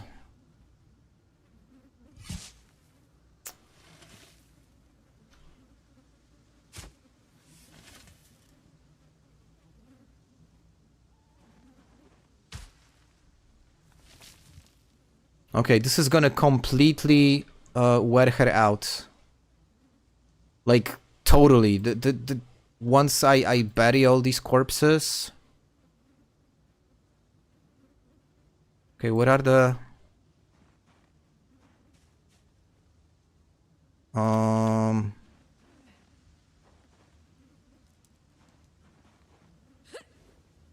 Don't tell me it's not working. I really wouldn't want... Okay, bury corpse. There it is.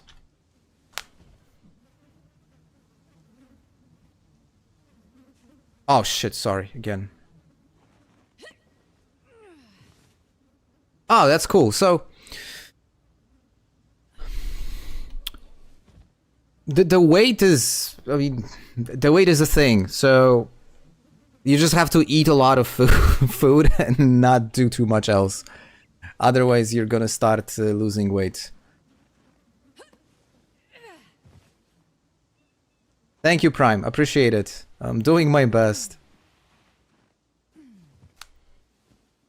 I do have a video about tracking hunting. I think it's episode 3. So it's all the way up, but like it's very early. It's one of the very first skills that I made a video about.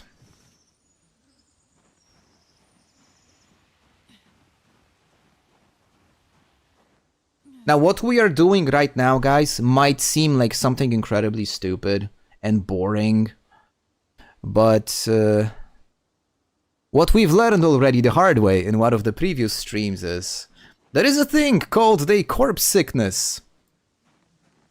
And once you get it, your character will die. So that's why I am carrying a gas mask. This way I am able to avoid the foul stench of these corpses. I've dug 3 graves. Each grave can house up to 5 corpses. And I'm just gonna get rid of these corpses, and this way they are not gonna smell. And there is a chance I'm not gonna catch corpse sickness. The problem is that these things keep on coming. I'm just trying to do a good deed and give these people a proper burial. And it also wears out your character incredibly fast, so...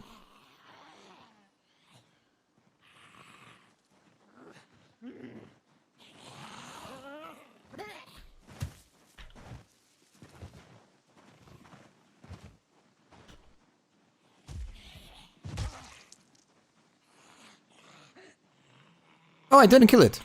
Lol.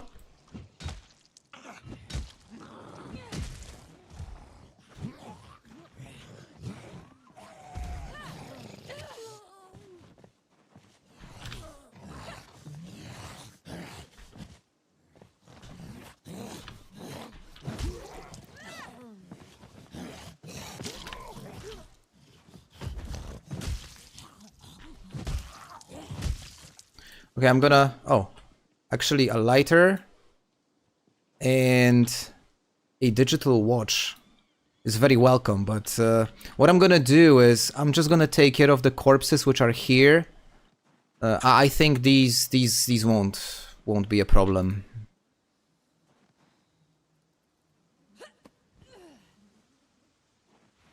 Be sure to pet your sheep when you wake up. Actually, it's a thing. Petting animals is also giving you the animal care experience. I noticed that when I was petting little Pablo. Okay, that sounded like really awkward. Pablo was a mouse, okay? That I found in the previous series. Pablo was a mouse. Don't get any ideas, you dirty people. So it also gives you experience. So by petting the animals, by milking cows, you know, shearing them. Yes, I was petting my mouse.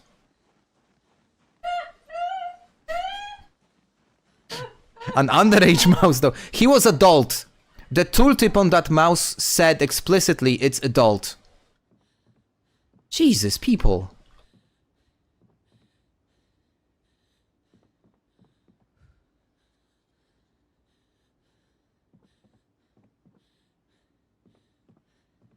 I have proof. See what I was talking about getting exhausted? Buried 7 corpses. Actually, didn't even bury them. I just placed them in the grave. And I am already barely moving.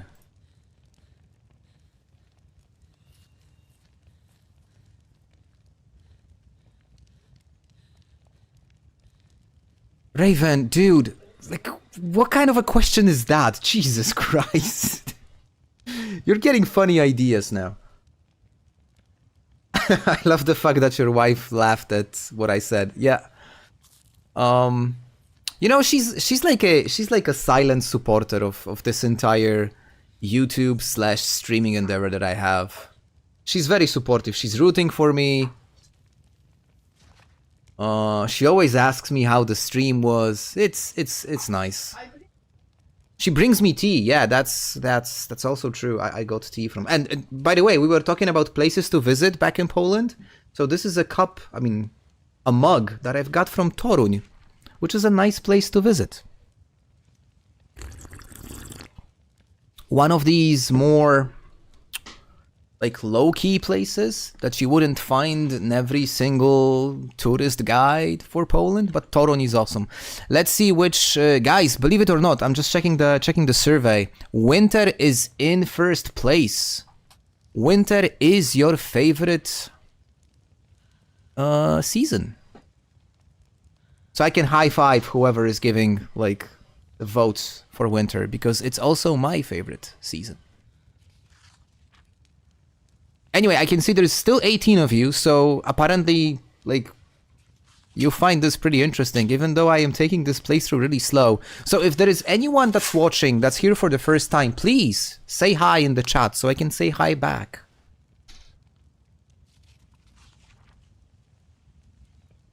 You know, you are my guests, and it's only polite for the host to welcome their guests.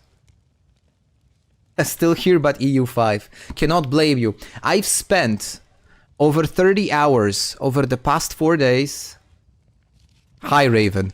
I spent over 30 hours over the past 4 days trying to get a specific achievement in Victoria 3. And I finally managed to nail it yesterday. And I was so happy. And I was so frustrated with the achievement because the whole idea of this achievement is you need to meet a certain set of prerequisites, which are not incredibly hard, but let's say it takes some time and some strategizing to reach them. But then once you do that, you need your king to die. Simply die. And he doesn't have a predefined, preset age at which he dies. So he can die from anywhere from between age 60 all the way to age 100. Historically, he died when he was 65. My king lived all the way to 75. And if you know anything about Paradox games, is that the longer you play them, the more choppy and unplayable they become. So my playthrough went all the way up to like the 20th century. And the game was incredibly slow. And the only thing I was doing is waiting for the guy to die. He finally did. I got the achievement. I'm never gonna be playing Brazil ever again.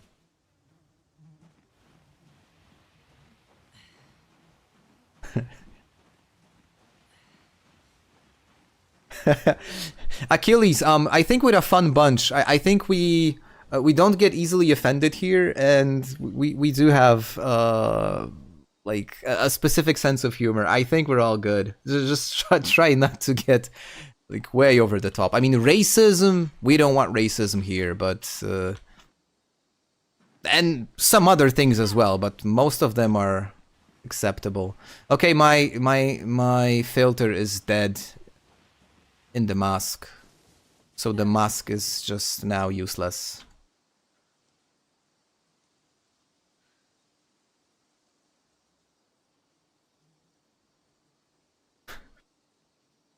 Andre, the easiest way for you to hunt in Project Zomboid is just running over any kind of an animal with your car. But the way that Indie Stone made it is that if you get roadkill, the roadkill is just gonna give you very little food. So hunting does require you to have a decent aiming skill. What about good kind of racism? So there are certain types of racism, and let me throw it out here, and like let me finish. There are certain things which could be like considered racist, but in fact, in my opinion, are not. One of the examples is if you make jokes about stereotypes of certain nations. I mean, as long as you do it in good faith, and especially if you joke about your own nationality, then in my opinion, that's fair game. Example.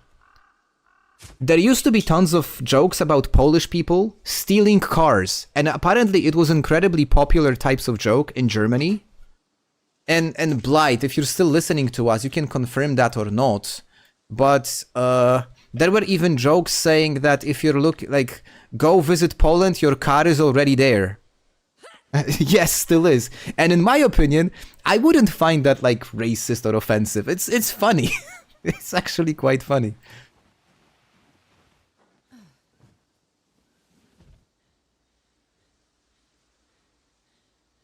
Yeah, I heard it 1,000 times exactly.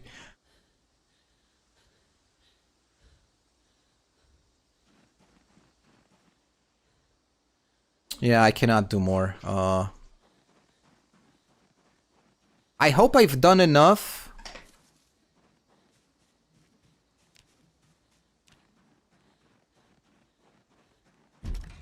Okay, inside of the house feels safe. What about the fire? Okay, the outside, the fire area also. So what you wanna like pay attention to is the green modal, right? So the one that shows the odor. This one, bad smell. So this is trouble. If you stay in an area like this for too long, this is trouble. So you really have to dispose of corpses, whether you like it or not. Now the problem is I don't have anything to read. And I would really love to kill time. The thing is I cannot do that because I don't have anything to read. Feels safe with at least 2 broken. I think it's actually 3. No, it's actually 2. This one is broken and this one is broken. That for sure. Glock! Hey!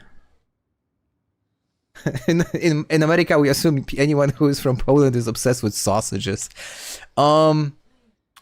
Sausages, like, what do you mean? So I know for a fact there is a brand which is called Kowalski sausage, or at least there was a brand. When I was a teenager going to the States, I remember seeing shops called Kowalski sausage, and they were obviously selling all kinds of different ham and meat and stuff. Not sure if that's a thing still, if Kowalski sausage survived, you know, through the next 2 decades. But I would say it's more German actually, because of the Wurst.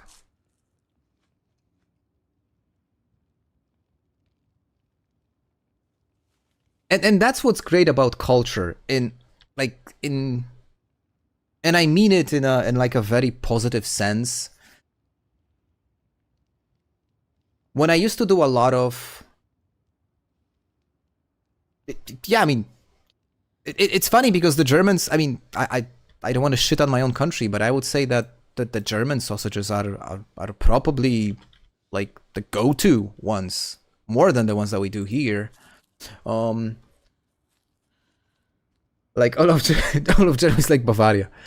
Bavaria is one of the places that my wife really wants to visit. In fact, we were supposed to go there 2 years ago. Was it 2 years ago? Yeah, like every year, but 2 years ago, the first time we went to, no, it was last year.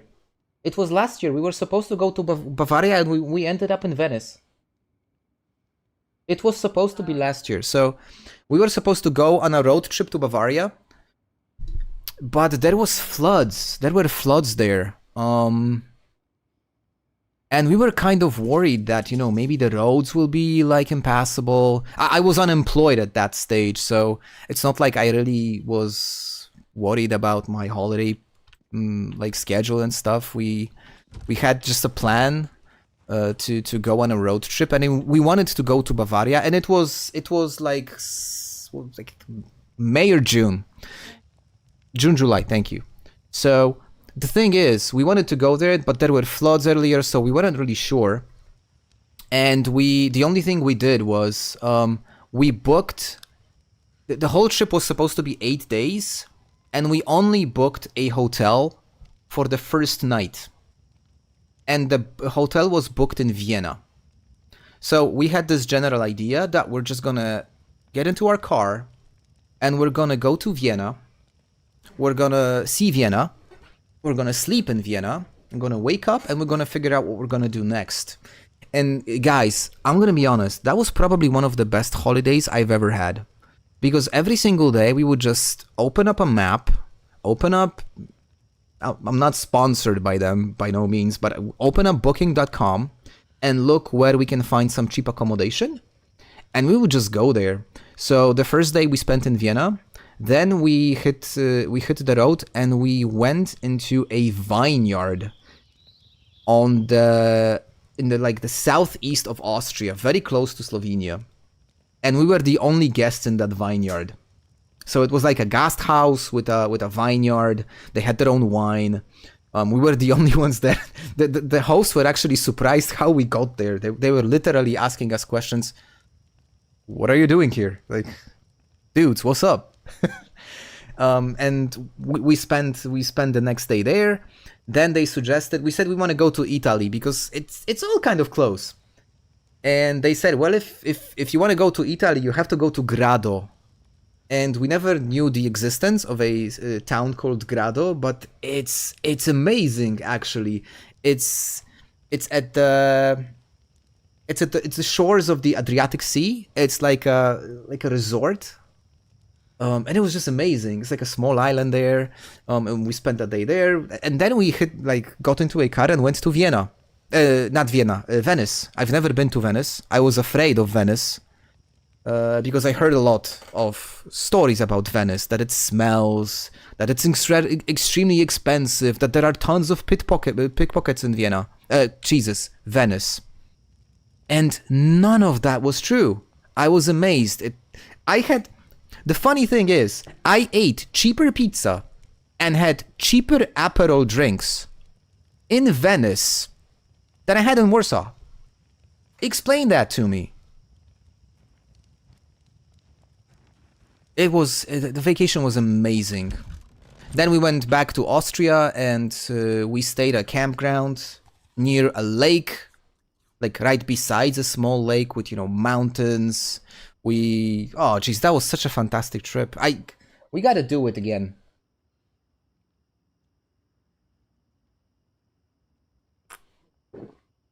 The Rhineland-Palatinate.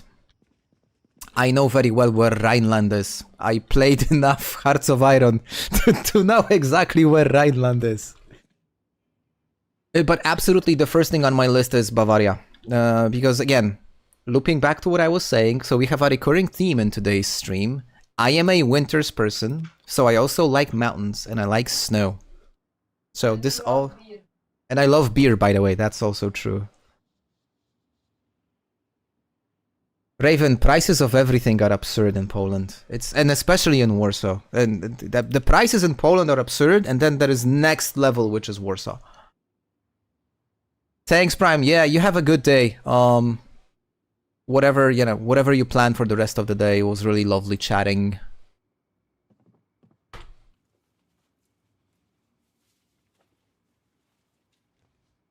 Exactly that place. The one that triggers this event at the very early stage of the game. You know which one? Remilitarization of Rhineland. And we've and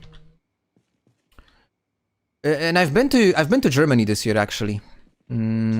We went to Berlin for a few days. I've never been to Berlin. I went there for the first time. Yeah, this one. Exactly. Hey, Horst. So you're not the only Greek here, actually. I'm not sure if Achilles is still online. But yeah, we have a small Greek community here also. But the thing that made the biggest impression when I went to Berlin this year was where the Berlin Wall was, and Checkpoint Charlie. Me, a history buff, right? I love history. Some of you probably already know this about me. I love history. So, seeing Checkpoint Charlie and visiting there is also this cool museum, which is the replica of, the mustache guy's bunker. I know the history of that period of time very well. I know what has happened. I've read, I've watched really tons of different documentaries. So when I was going over all the history that was explained there, it wasn't new to me, by no means, but it was still making a huge impression. And we spent like 4 hours in that bunker. And what's interesting also is that you guys probably, at least some of you probably know the movie Downfall. The movie Downfall, which is famous for the scene that's been used in memes for ages now. So they actually shot those scenes in that place, in that bunker, which is currently a museum. And going in person is always it. And when you see these places, the same thing, and it's often mentioned by people who 999. It's often mentioned by people who visit my country, especially when they go to Auschwitz, which is very near Krakow. People say that when they go there and they actually see the place, that it's a completely different, like, an experience altogether. So that's totally true. 90 minutes by car from me to go to France. Blight, do you know? I'm sure you know this joke, but I'm just gonna see if you know. Do you know who won the first Tour de France?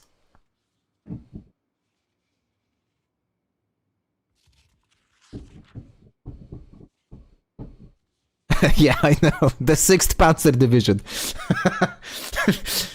Obviously, that was not the first Tour de France, because the Tour de France, like, goes way before. But I really like that joke.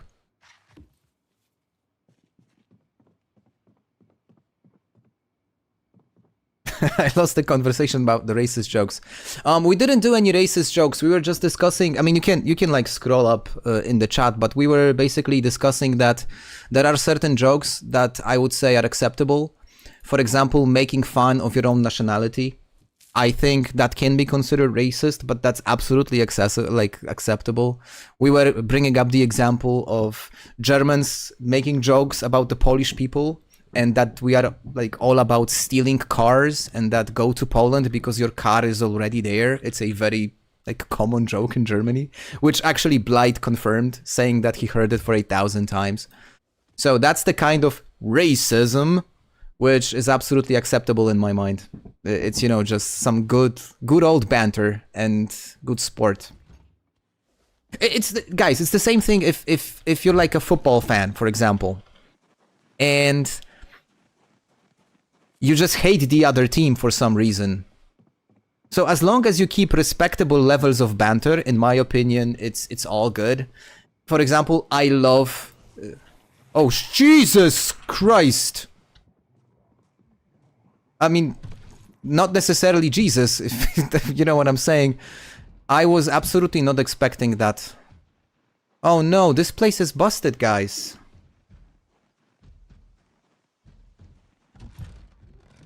Yeah, that's the thing. You make jokes of your neighbors. I mean, there would be no point for a Polish person to joke about, I don't know, Colombians. Or I don't know, people from Kenya, right? Because there is no link, there is no connection. What about Germans? Sure, why not? Okay, how did this happen? I did turn off the engine in my car. It must be what Prime was mentioning, that after the helicopter event, zombies are kind of naturally drawn towards the player's location. But yo, I've put so much effort into like digging these corpses into graves that you cannot even see because they are covered in snow, and now I'm gonna have to do it again? Oh, hell no. But still, I have to clear this area out, because otherwise I'm kind of stuck.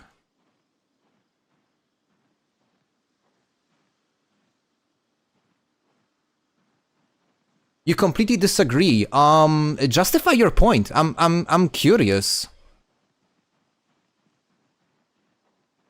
Oh, okay.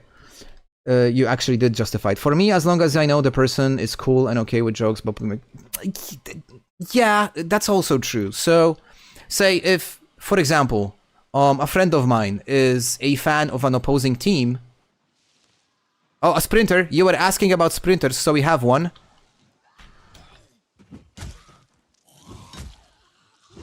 Hopefully it was just one. I think it was just one. Man, these always freak me out. And you could not tell. You couldn't tell that it's a sprinter. You only like you're able to differentiate once they notice you, because that's when they start charging at you. And yeah, then that's it. It's either a shambler or a sprinter. They are scary. Going back to what we were discussing, Achilles. Yeah. I mean, if for example I would be making a joke about a like specific nationality, it's usually in good faith. I mean, like, I do realize there are different people in every single culture. There are different people in every single country. You know, just like classifying people just purely on the basis of their nationality is just shallow, because every person is different.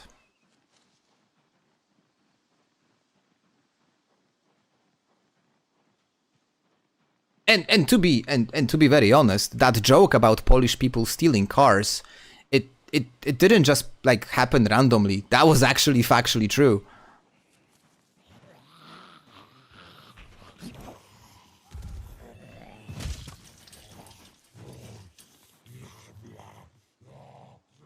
Man, this entire area is... It was really good. And now it's just a mess.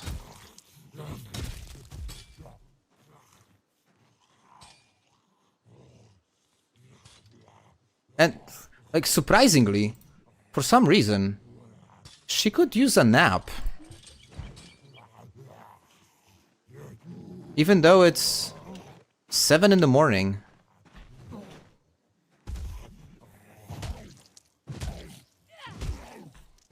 Most ethnic jokes are banter. Yeah, exactly. That's the thing.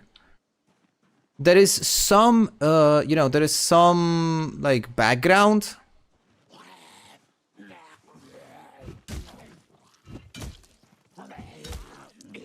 In fact, we have a saying in Poland that every joke carries a seed of truth.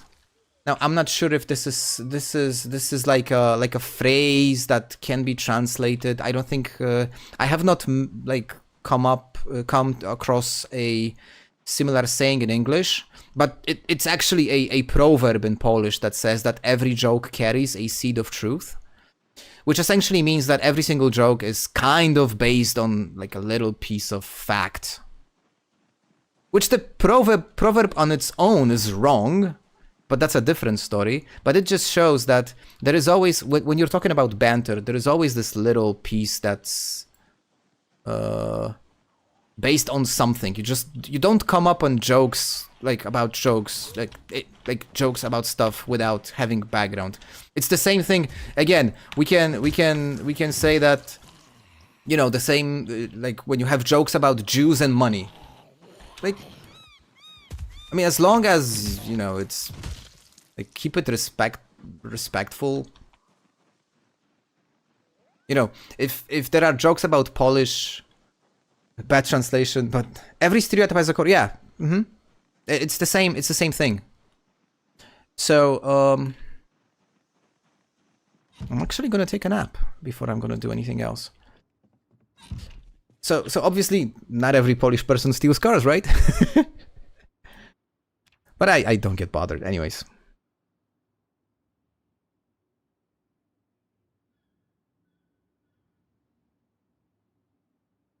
That was actually a long nap. Okay. Apparently she needed it. And they are already inside.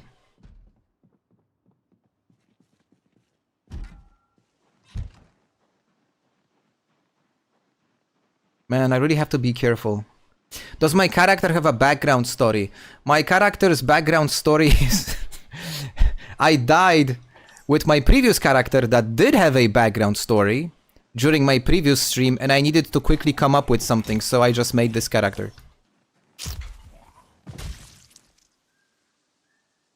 That's the backstory. I wish I could provide you with something more meaningful. She doesn't have a background story, but she wants to have a foreground story. She wants to survive. Haha! See what I did there?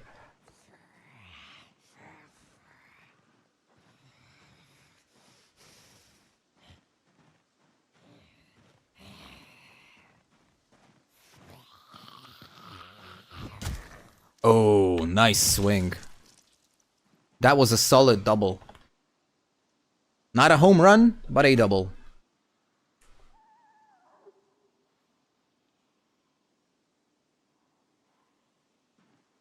Where are they going? Maybe I could attract their attention somehow.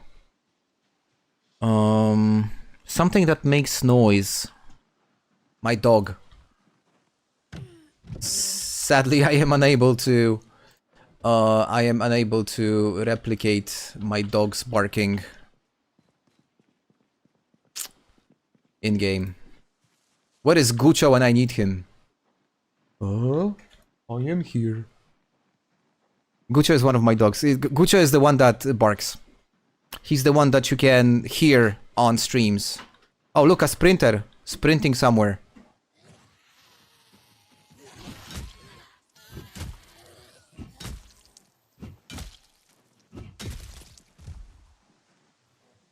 It was actually nice that he got separated from the group.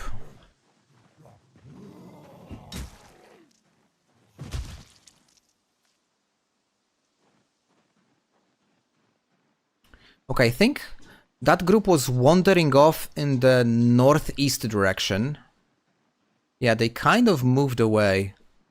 I'm pretty sure there are still zombies. Yeah, shit, they infiltrated the base.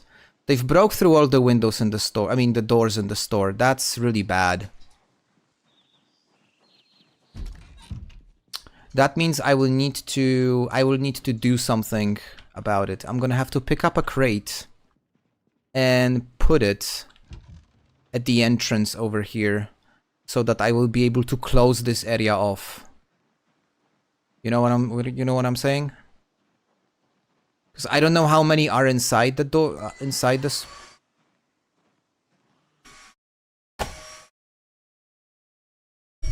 Guys, my wife just started vacuuming. Like, what? It's 10:15 p.m. What are you doing? Dude. She's laughing.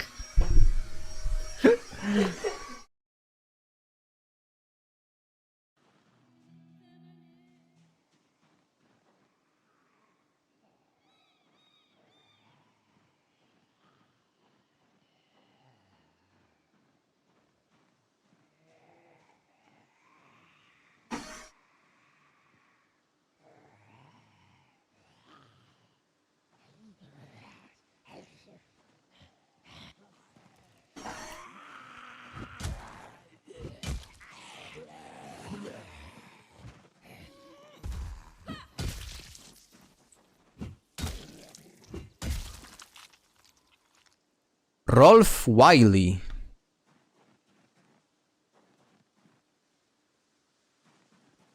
Hey, wait, hold on. I thought I was a dude. Was it a female or a male zombie? I was sure it's a male zombie, but it's wearing a pink bra. Well, whatever works for you, I guess. Not judging. Okay, so since they broke through all the doors, I have to absolutely check the storage area.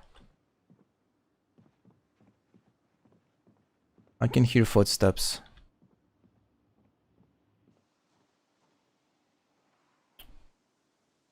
Yeah, the thing is that barricading this makes no sense anyway because of the windows being broken. Okay, I'm gonna try and lure them.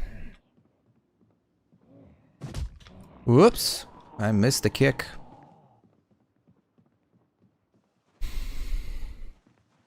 I'm gonna have to spread them out in this backyard. I don't want to have too much corpses piling one over another.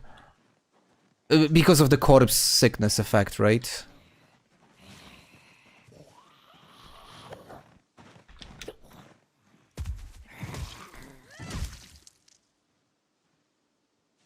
This guy is probably gonna try and attack me through the fence, but I have a knife.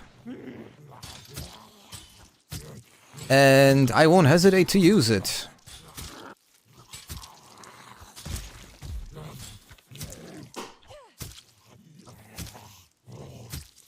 Of those of you that are watching the stream right now, who did not know you are able to do that? Which is to stab zombies with knives through the fences.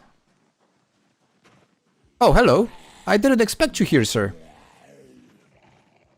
What an unpleasant surprise.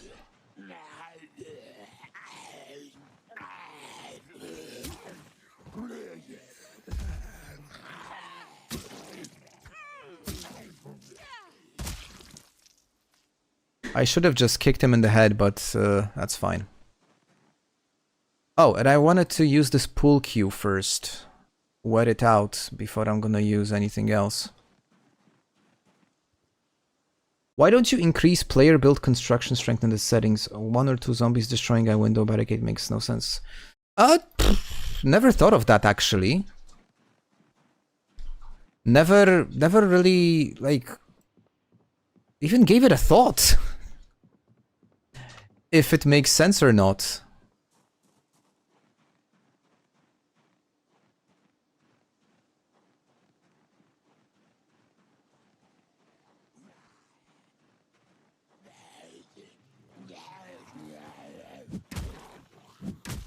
Now the pool cue has insane range.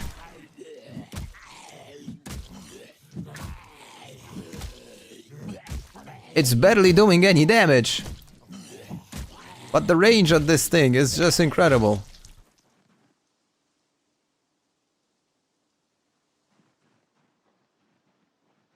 Yeah, so that's the problematic group. These are the guys that messed everything up. All right, but it's not as bad. It's definitely much better than it was in the morning. Now, I could risk it and try and get these guys killed also. What time is it? It's 6 p.m. I'm fairly good. I'm just carrying a bit too much. Why am I carrying? Okay, let me read the comic book quickly.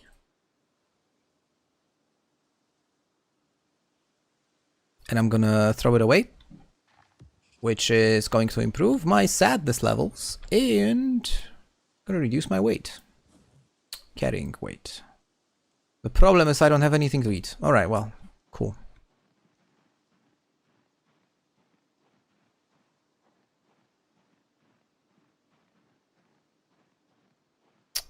Yeah, valid point, Achilles. From the perspective of, oh geez, look at that. Oh, we don't want to. I want nothing from these guys. They can just go mushroom picking. I don't know. Do something. Food. Speaking of mushrooms, mushroom soup. And a veggie soup. I'm gonna have some soup. And I'm gonna go to sleep.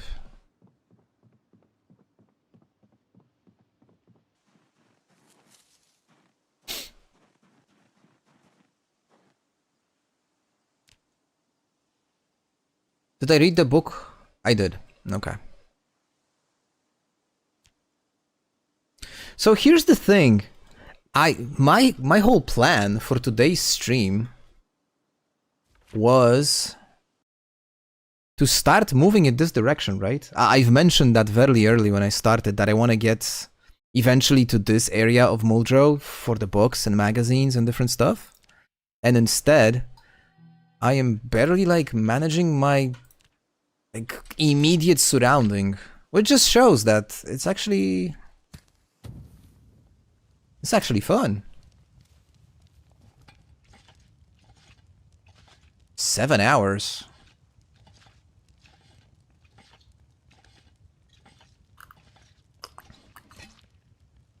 I would agree that metal barricades should be indestructible. I mean, because you're welding them, right? So it's physically impossible to detach welded metal using your bare hands. Like, sorry, but no. So yeah, I would agree.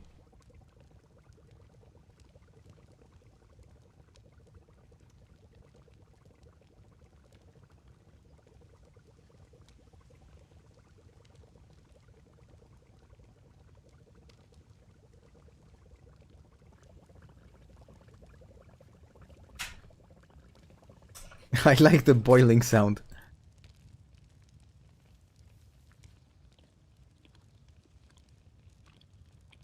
Eating through my supplies.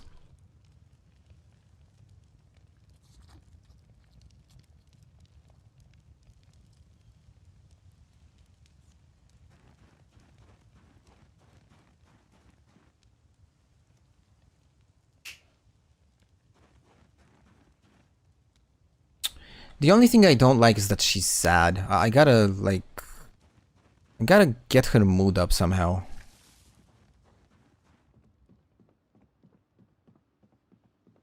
Do I have anything that would make her feel better? Comic books.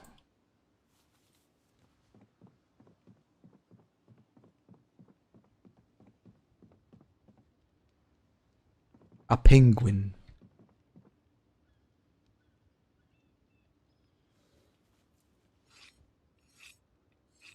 Hmm? Yeah. A penguin to improve to make you feel better.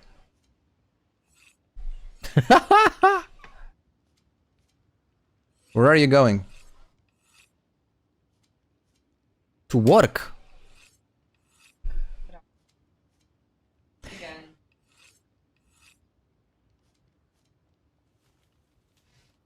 I think, Achilles, honestly, I think you are in the minority with this take. I am sorry, but my guess is most of us here are just anxiously waiting for multiplayer. Then again, it's perfectly fine. Now, I played very little multiplayer myself, so I guess it kind of depends, doesn't it?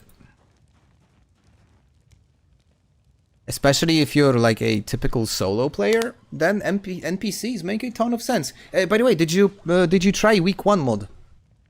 I'm sure you have, but did you?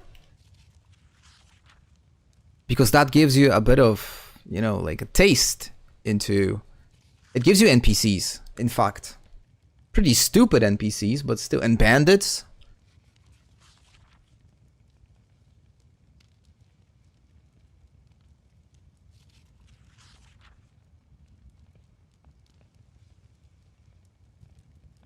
Yeah, this knife is not gonna last long.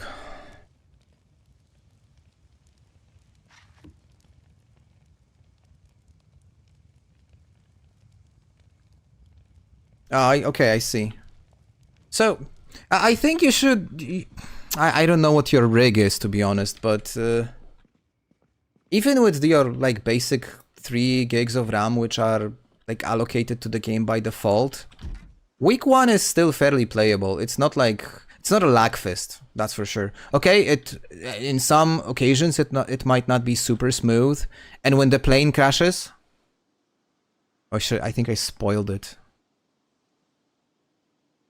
Then it becomes extremely laggy. But all in all, it's fun. It's weird. Because it's a completely... It's a completely different thing than you're like normally used to. It's a totally different experience altogether, gameplay wise, but it's fun. Nash, good evening to you. We've got our regular viewers today, but on rotation, which is also cool because you guys keep me company at all times.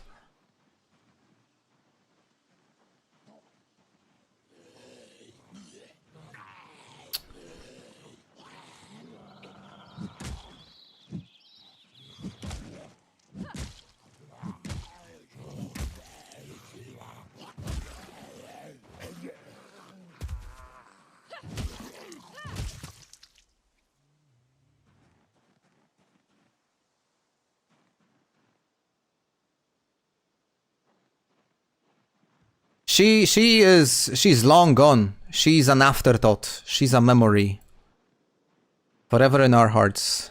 I'm considering making like a tribute to Justine. By doing some highlight clips of the series.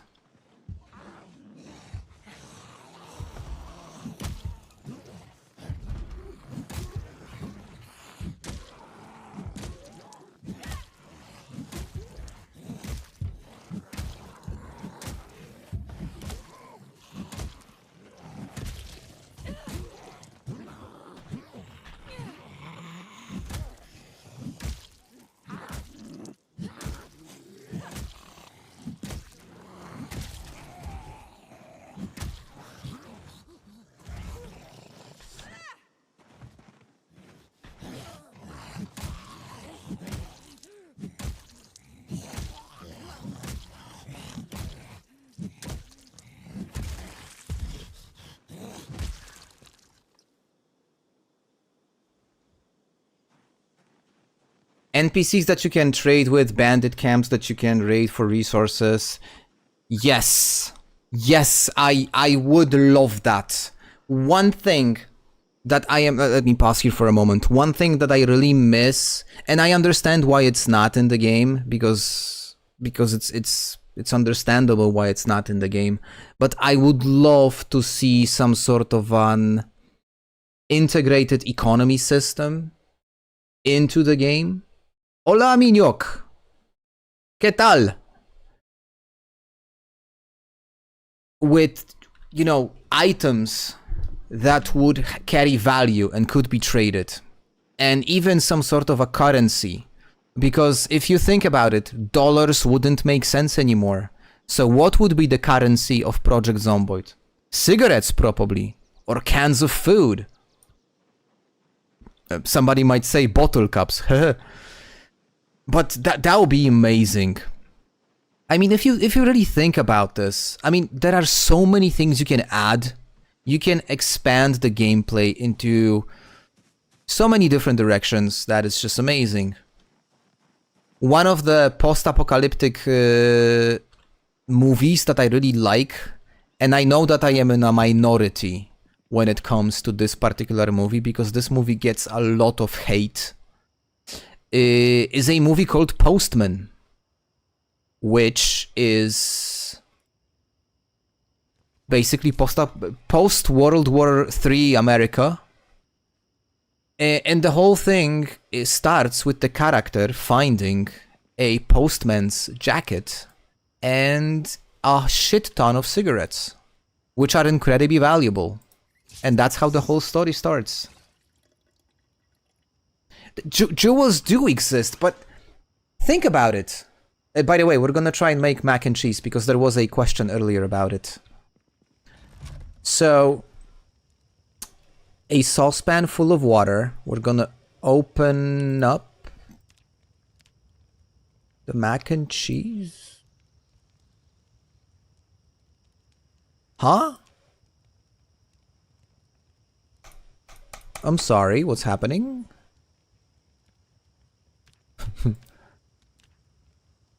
It's broken. It's completely broken. You should be able to open it, and it should open into like macaroni and cheese, two separate items. No idea why this happened. No clue why yeah, it's broken.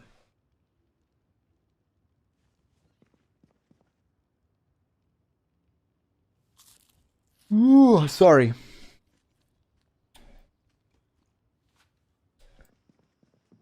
Going back to our discussion, muy bien, y tú, Niño, like, ¿qué tal is the only thing I can do in Spanish, okay? Like, you're much better than I am in these things, but I really appreciate you actually hopped on stream, considering you're on a business trip.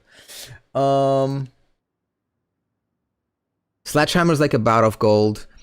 Why I don't think jewels would make any sense, because if you're living in a post-apocalyptic world filled with zombies, would you really want to carry a golden chain, or would you much rather have like an extra clip of ammo? So the only thing... I have nothing to do. You know what they say? Like, Intelligent people always find stuff to do. So essentially, if you would reach a point in a post-apocalyptic world, and it's going to be a hot take, if you're going to reach a point in the post-apocalyptic world where jewels actually start to attract value, you probably won life in the post-apocalyptic world. Because everything before that, because jewel is pure vanity. It's a vanity item. It's not on the Maslow's pyramid. It's a vanity item. It's unnecessary. So if you reach a point in which you're actually starting to like find value in these types of things, congratulations, I guess. But yeah, like Blight is saying, ammo. Absolutely. Food. Medicine. Like medicine. Think about it.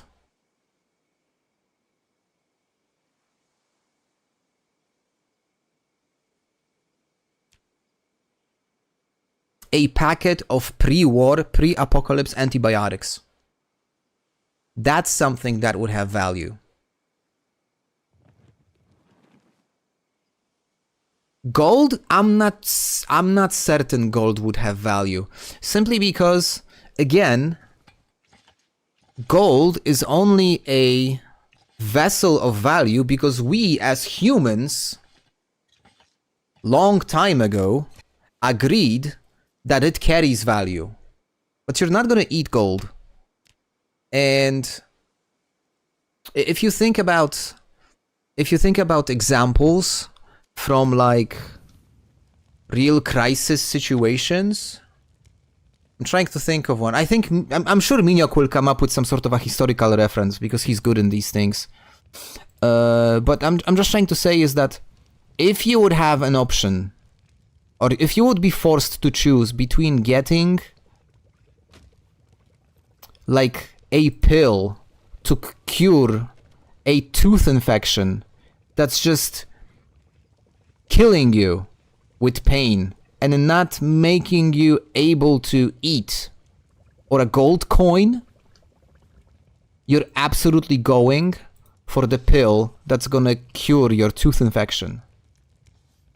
Unless you're a masochist and you like pain, but I think you get the point.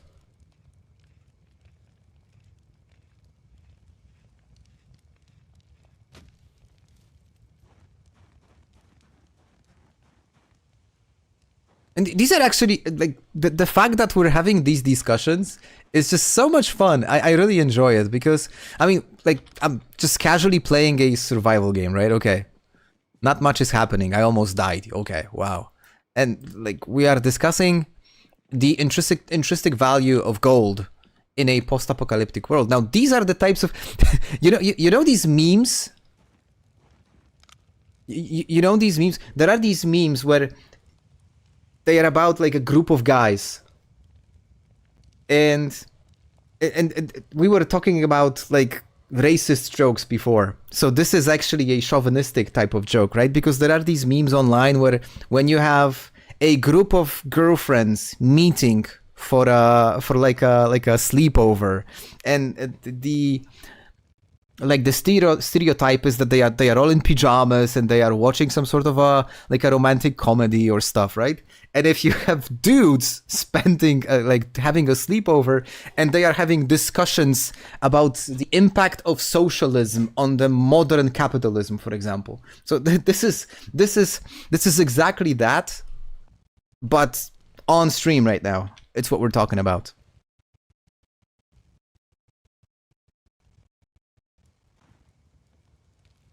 And I gotta catch up on what you were saying. Hold on. So,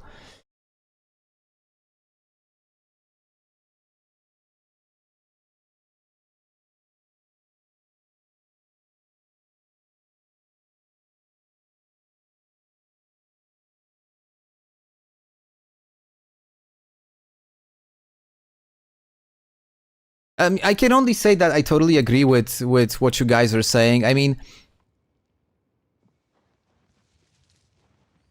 I mean, I can come up with a recent example. Like Bitcoin.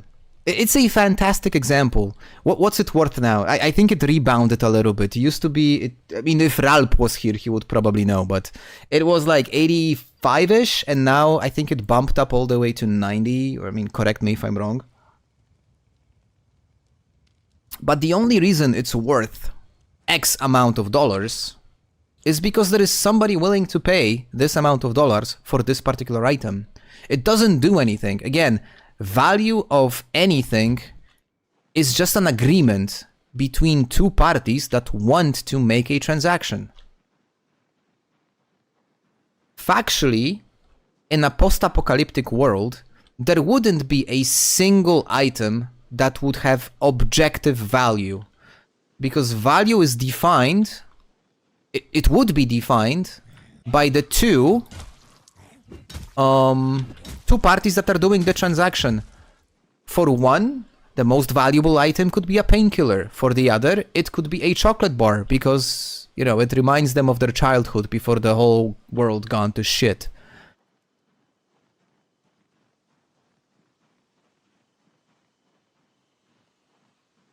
And money and gold are only valuable because we have a financial system which was created in order to simplify trade. And currency in general is a fantastic, you know, it's a fantastic discovery. Not a discovery, invention. Because it really simplified a lot of things.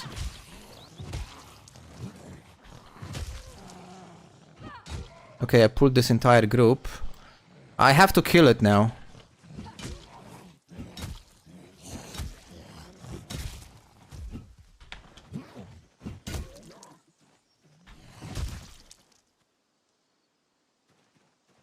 Oh no! My boots broke. I gotta be really careful now not to hurt my foot.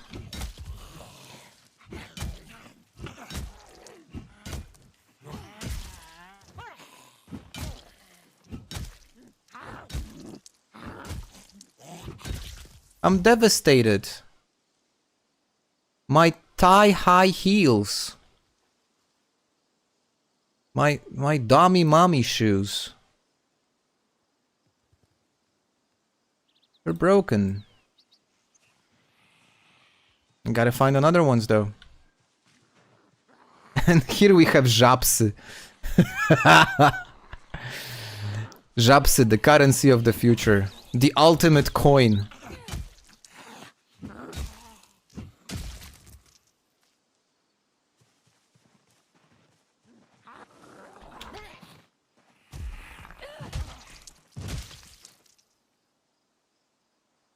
Okay, I found 2 leather jackets, leather coats actually, which is great because I'm gonna take both of them and cut them up into leather strips and maybe fix up my clothes again.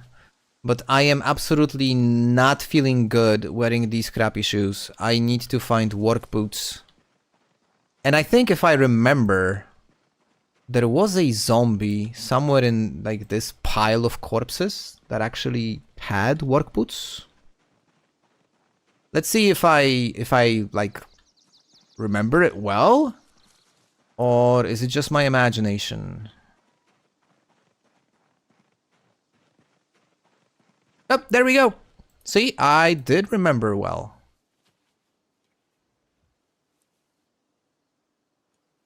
Get rid of these and... Okay, I think I finally managed to clear the area.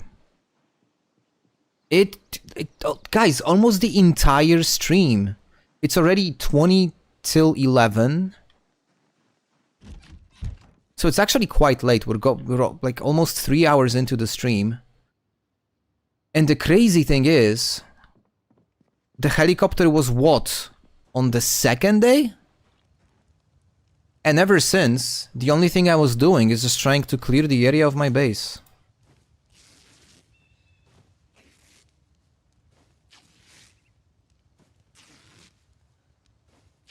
Totally agree with you, Achilles. Totally agree. I would go exactly the same route, and I am pretty sure that is what would be more valuable. Unless there is actually one circumstance which I think would make jewelry, gold, like precious metals. You know, there is one scenario in which it would make them valuable, and the scenario is if a person carrying these items and collecting these items would count on them having value in the future, aka would consider them as a vessel of investment, because they would be betting on the society to recover.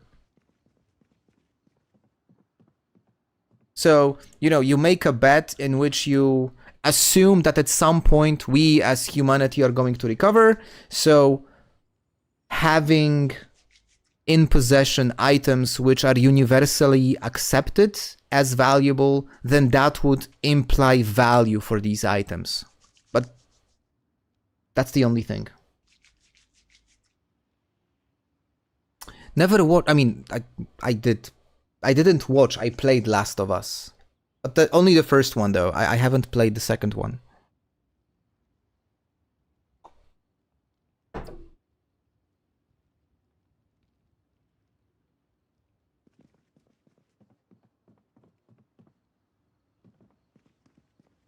Yeah, I mean, if you're able to stash them, I mean, you know, that's something. You gotta find stuff to do. I mean, if all your basic necessities are covered, and you are able to somehow create a situation in which you're simply, you know, capable of storing them, then, you know, you might bet that at some point they are gonna carry value. But like, just there has to be an assumption made. But there have to be circumstances which would make them valuable, because they wouldn't be valuable just on their own. But that's just my opinion. I mean, you guys can like disagree with me. I actually enjoy when people disagree with me, because then we can have interesting conversations. And we can have an interesting conversation about how stupid this mod is.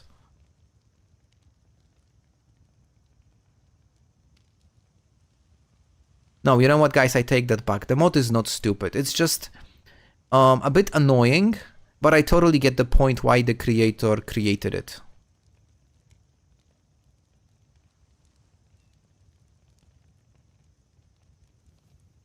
And I shouldn't be shitting on mod creators. They are awesome. Sorry, apologize for that. There is actually value in this mod. It does increase the speed at which you gain experience points in tailoring.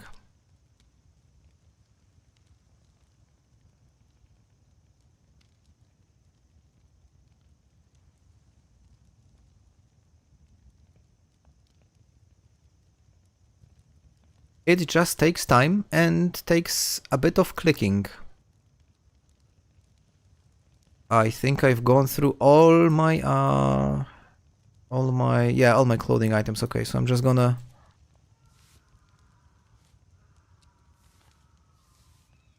somebody died.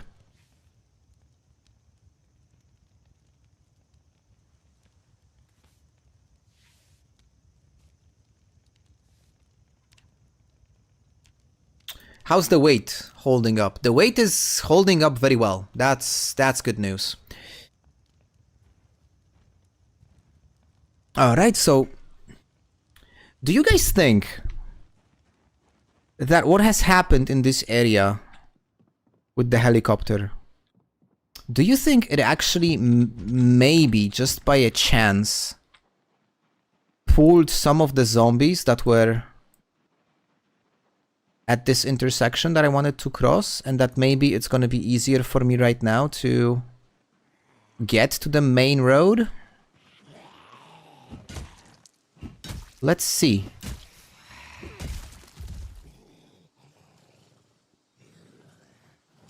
Oh, this guy has an ice axe.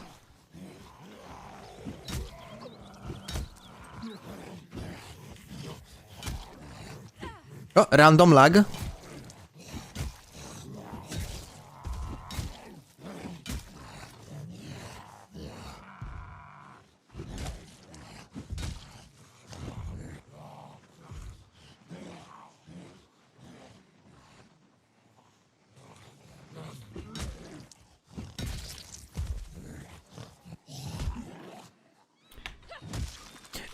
Nash, the helicopter didn't happen on day 2. It happened on day 7. It was just the day 2 of the stream. So, you know, I barely started playing. And I got the heli event. And I really had to rework my plan.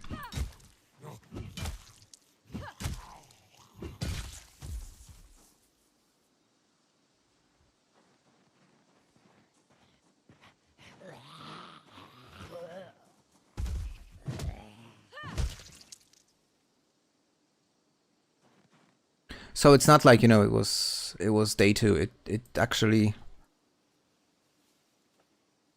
it happened by the book, you might say. I could only see value in gold as in rust-proof electrical equipment. But then again, in order to find proof, like value in it, you would have to be able to maintain electrical equipment. So you would have to have a certain skill that would effectively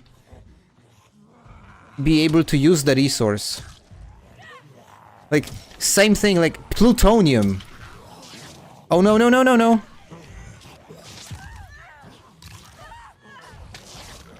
Okay, how bad is it? How bad is it? Oh shit. It's very bad. 3 bites, she's dead. I'm not gonna be able to. Okay, that's it. I didn't do a 360 and I died. I'm stupid. So, speaking of plutonium, you know, plutonium could be used as an incredible method of giving you infinite energy, but you need to be able to process it and use it. So, too busy talking. I didn't do 360. I wasn't expecting. I probably should have been expecting something from that angle. Well, fuck me, as they say. We'll figure out something different for the next series. In fact, it's already 11 p.m. anyway, so I was about to go to sleep. Not go to sleep, but just to finish streaming. I gotta grab something to eat. This time I take it slow. See, I didn't stick to my plan. I didn't stick to my plan to really, like, I got cocky at some point. My bad. If you're interested, the result of the poll is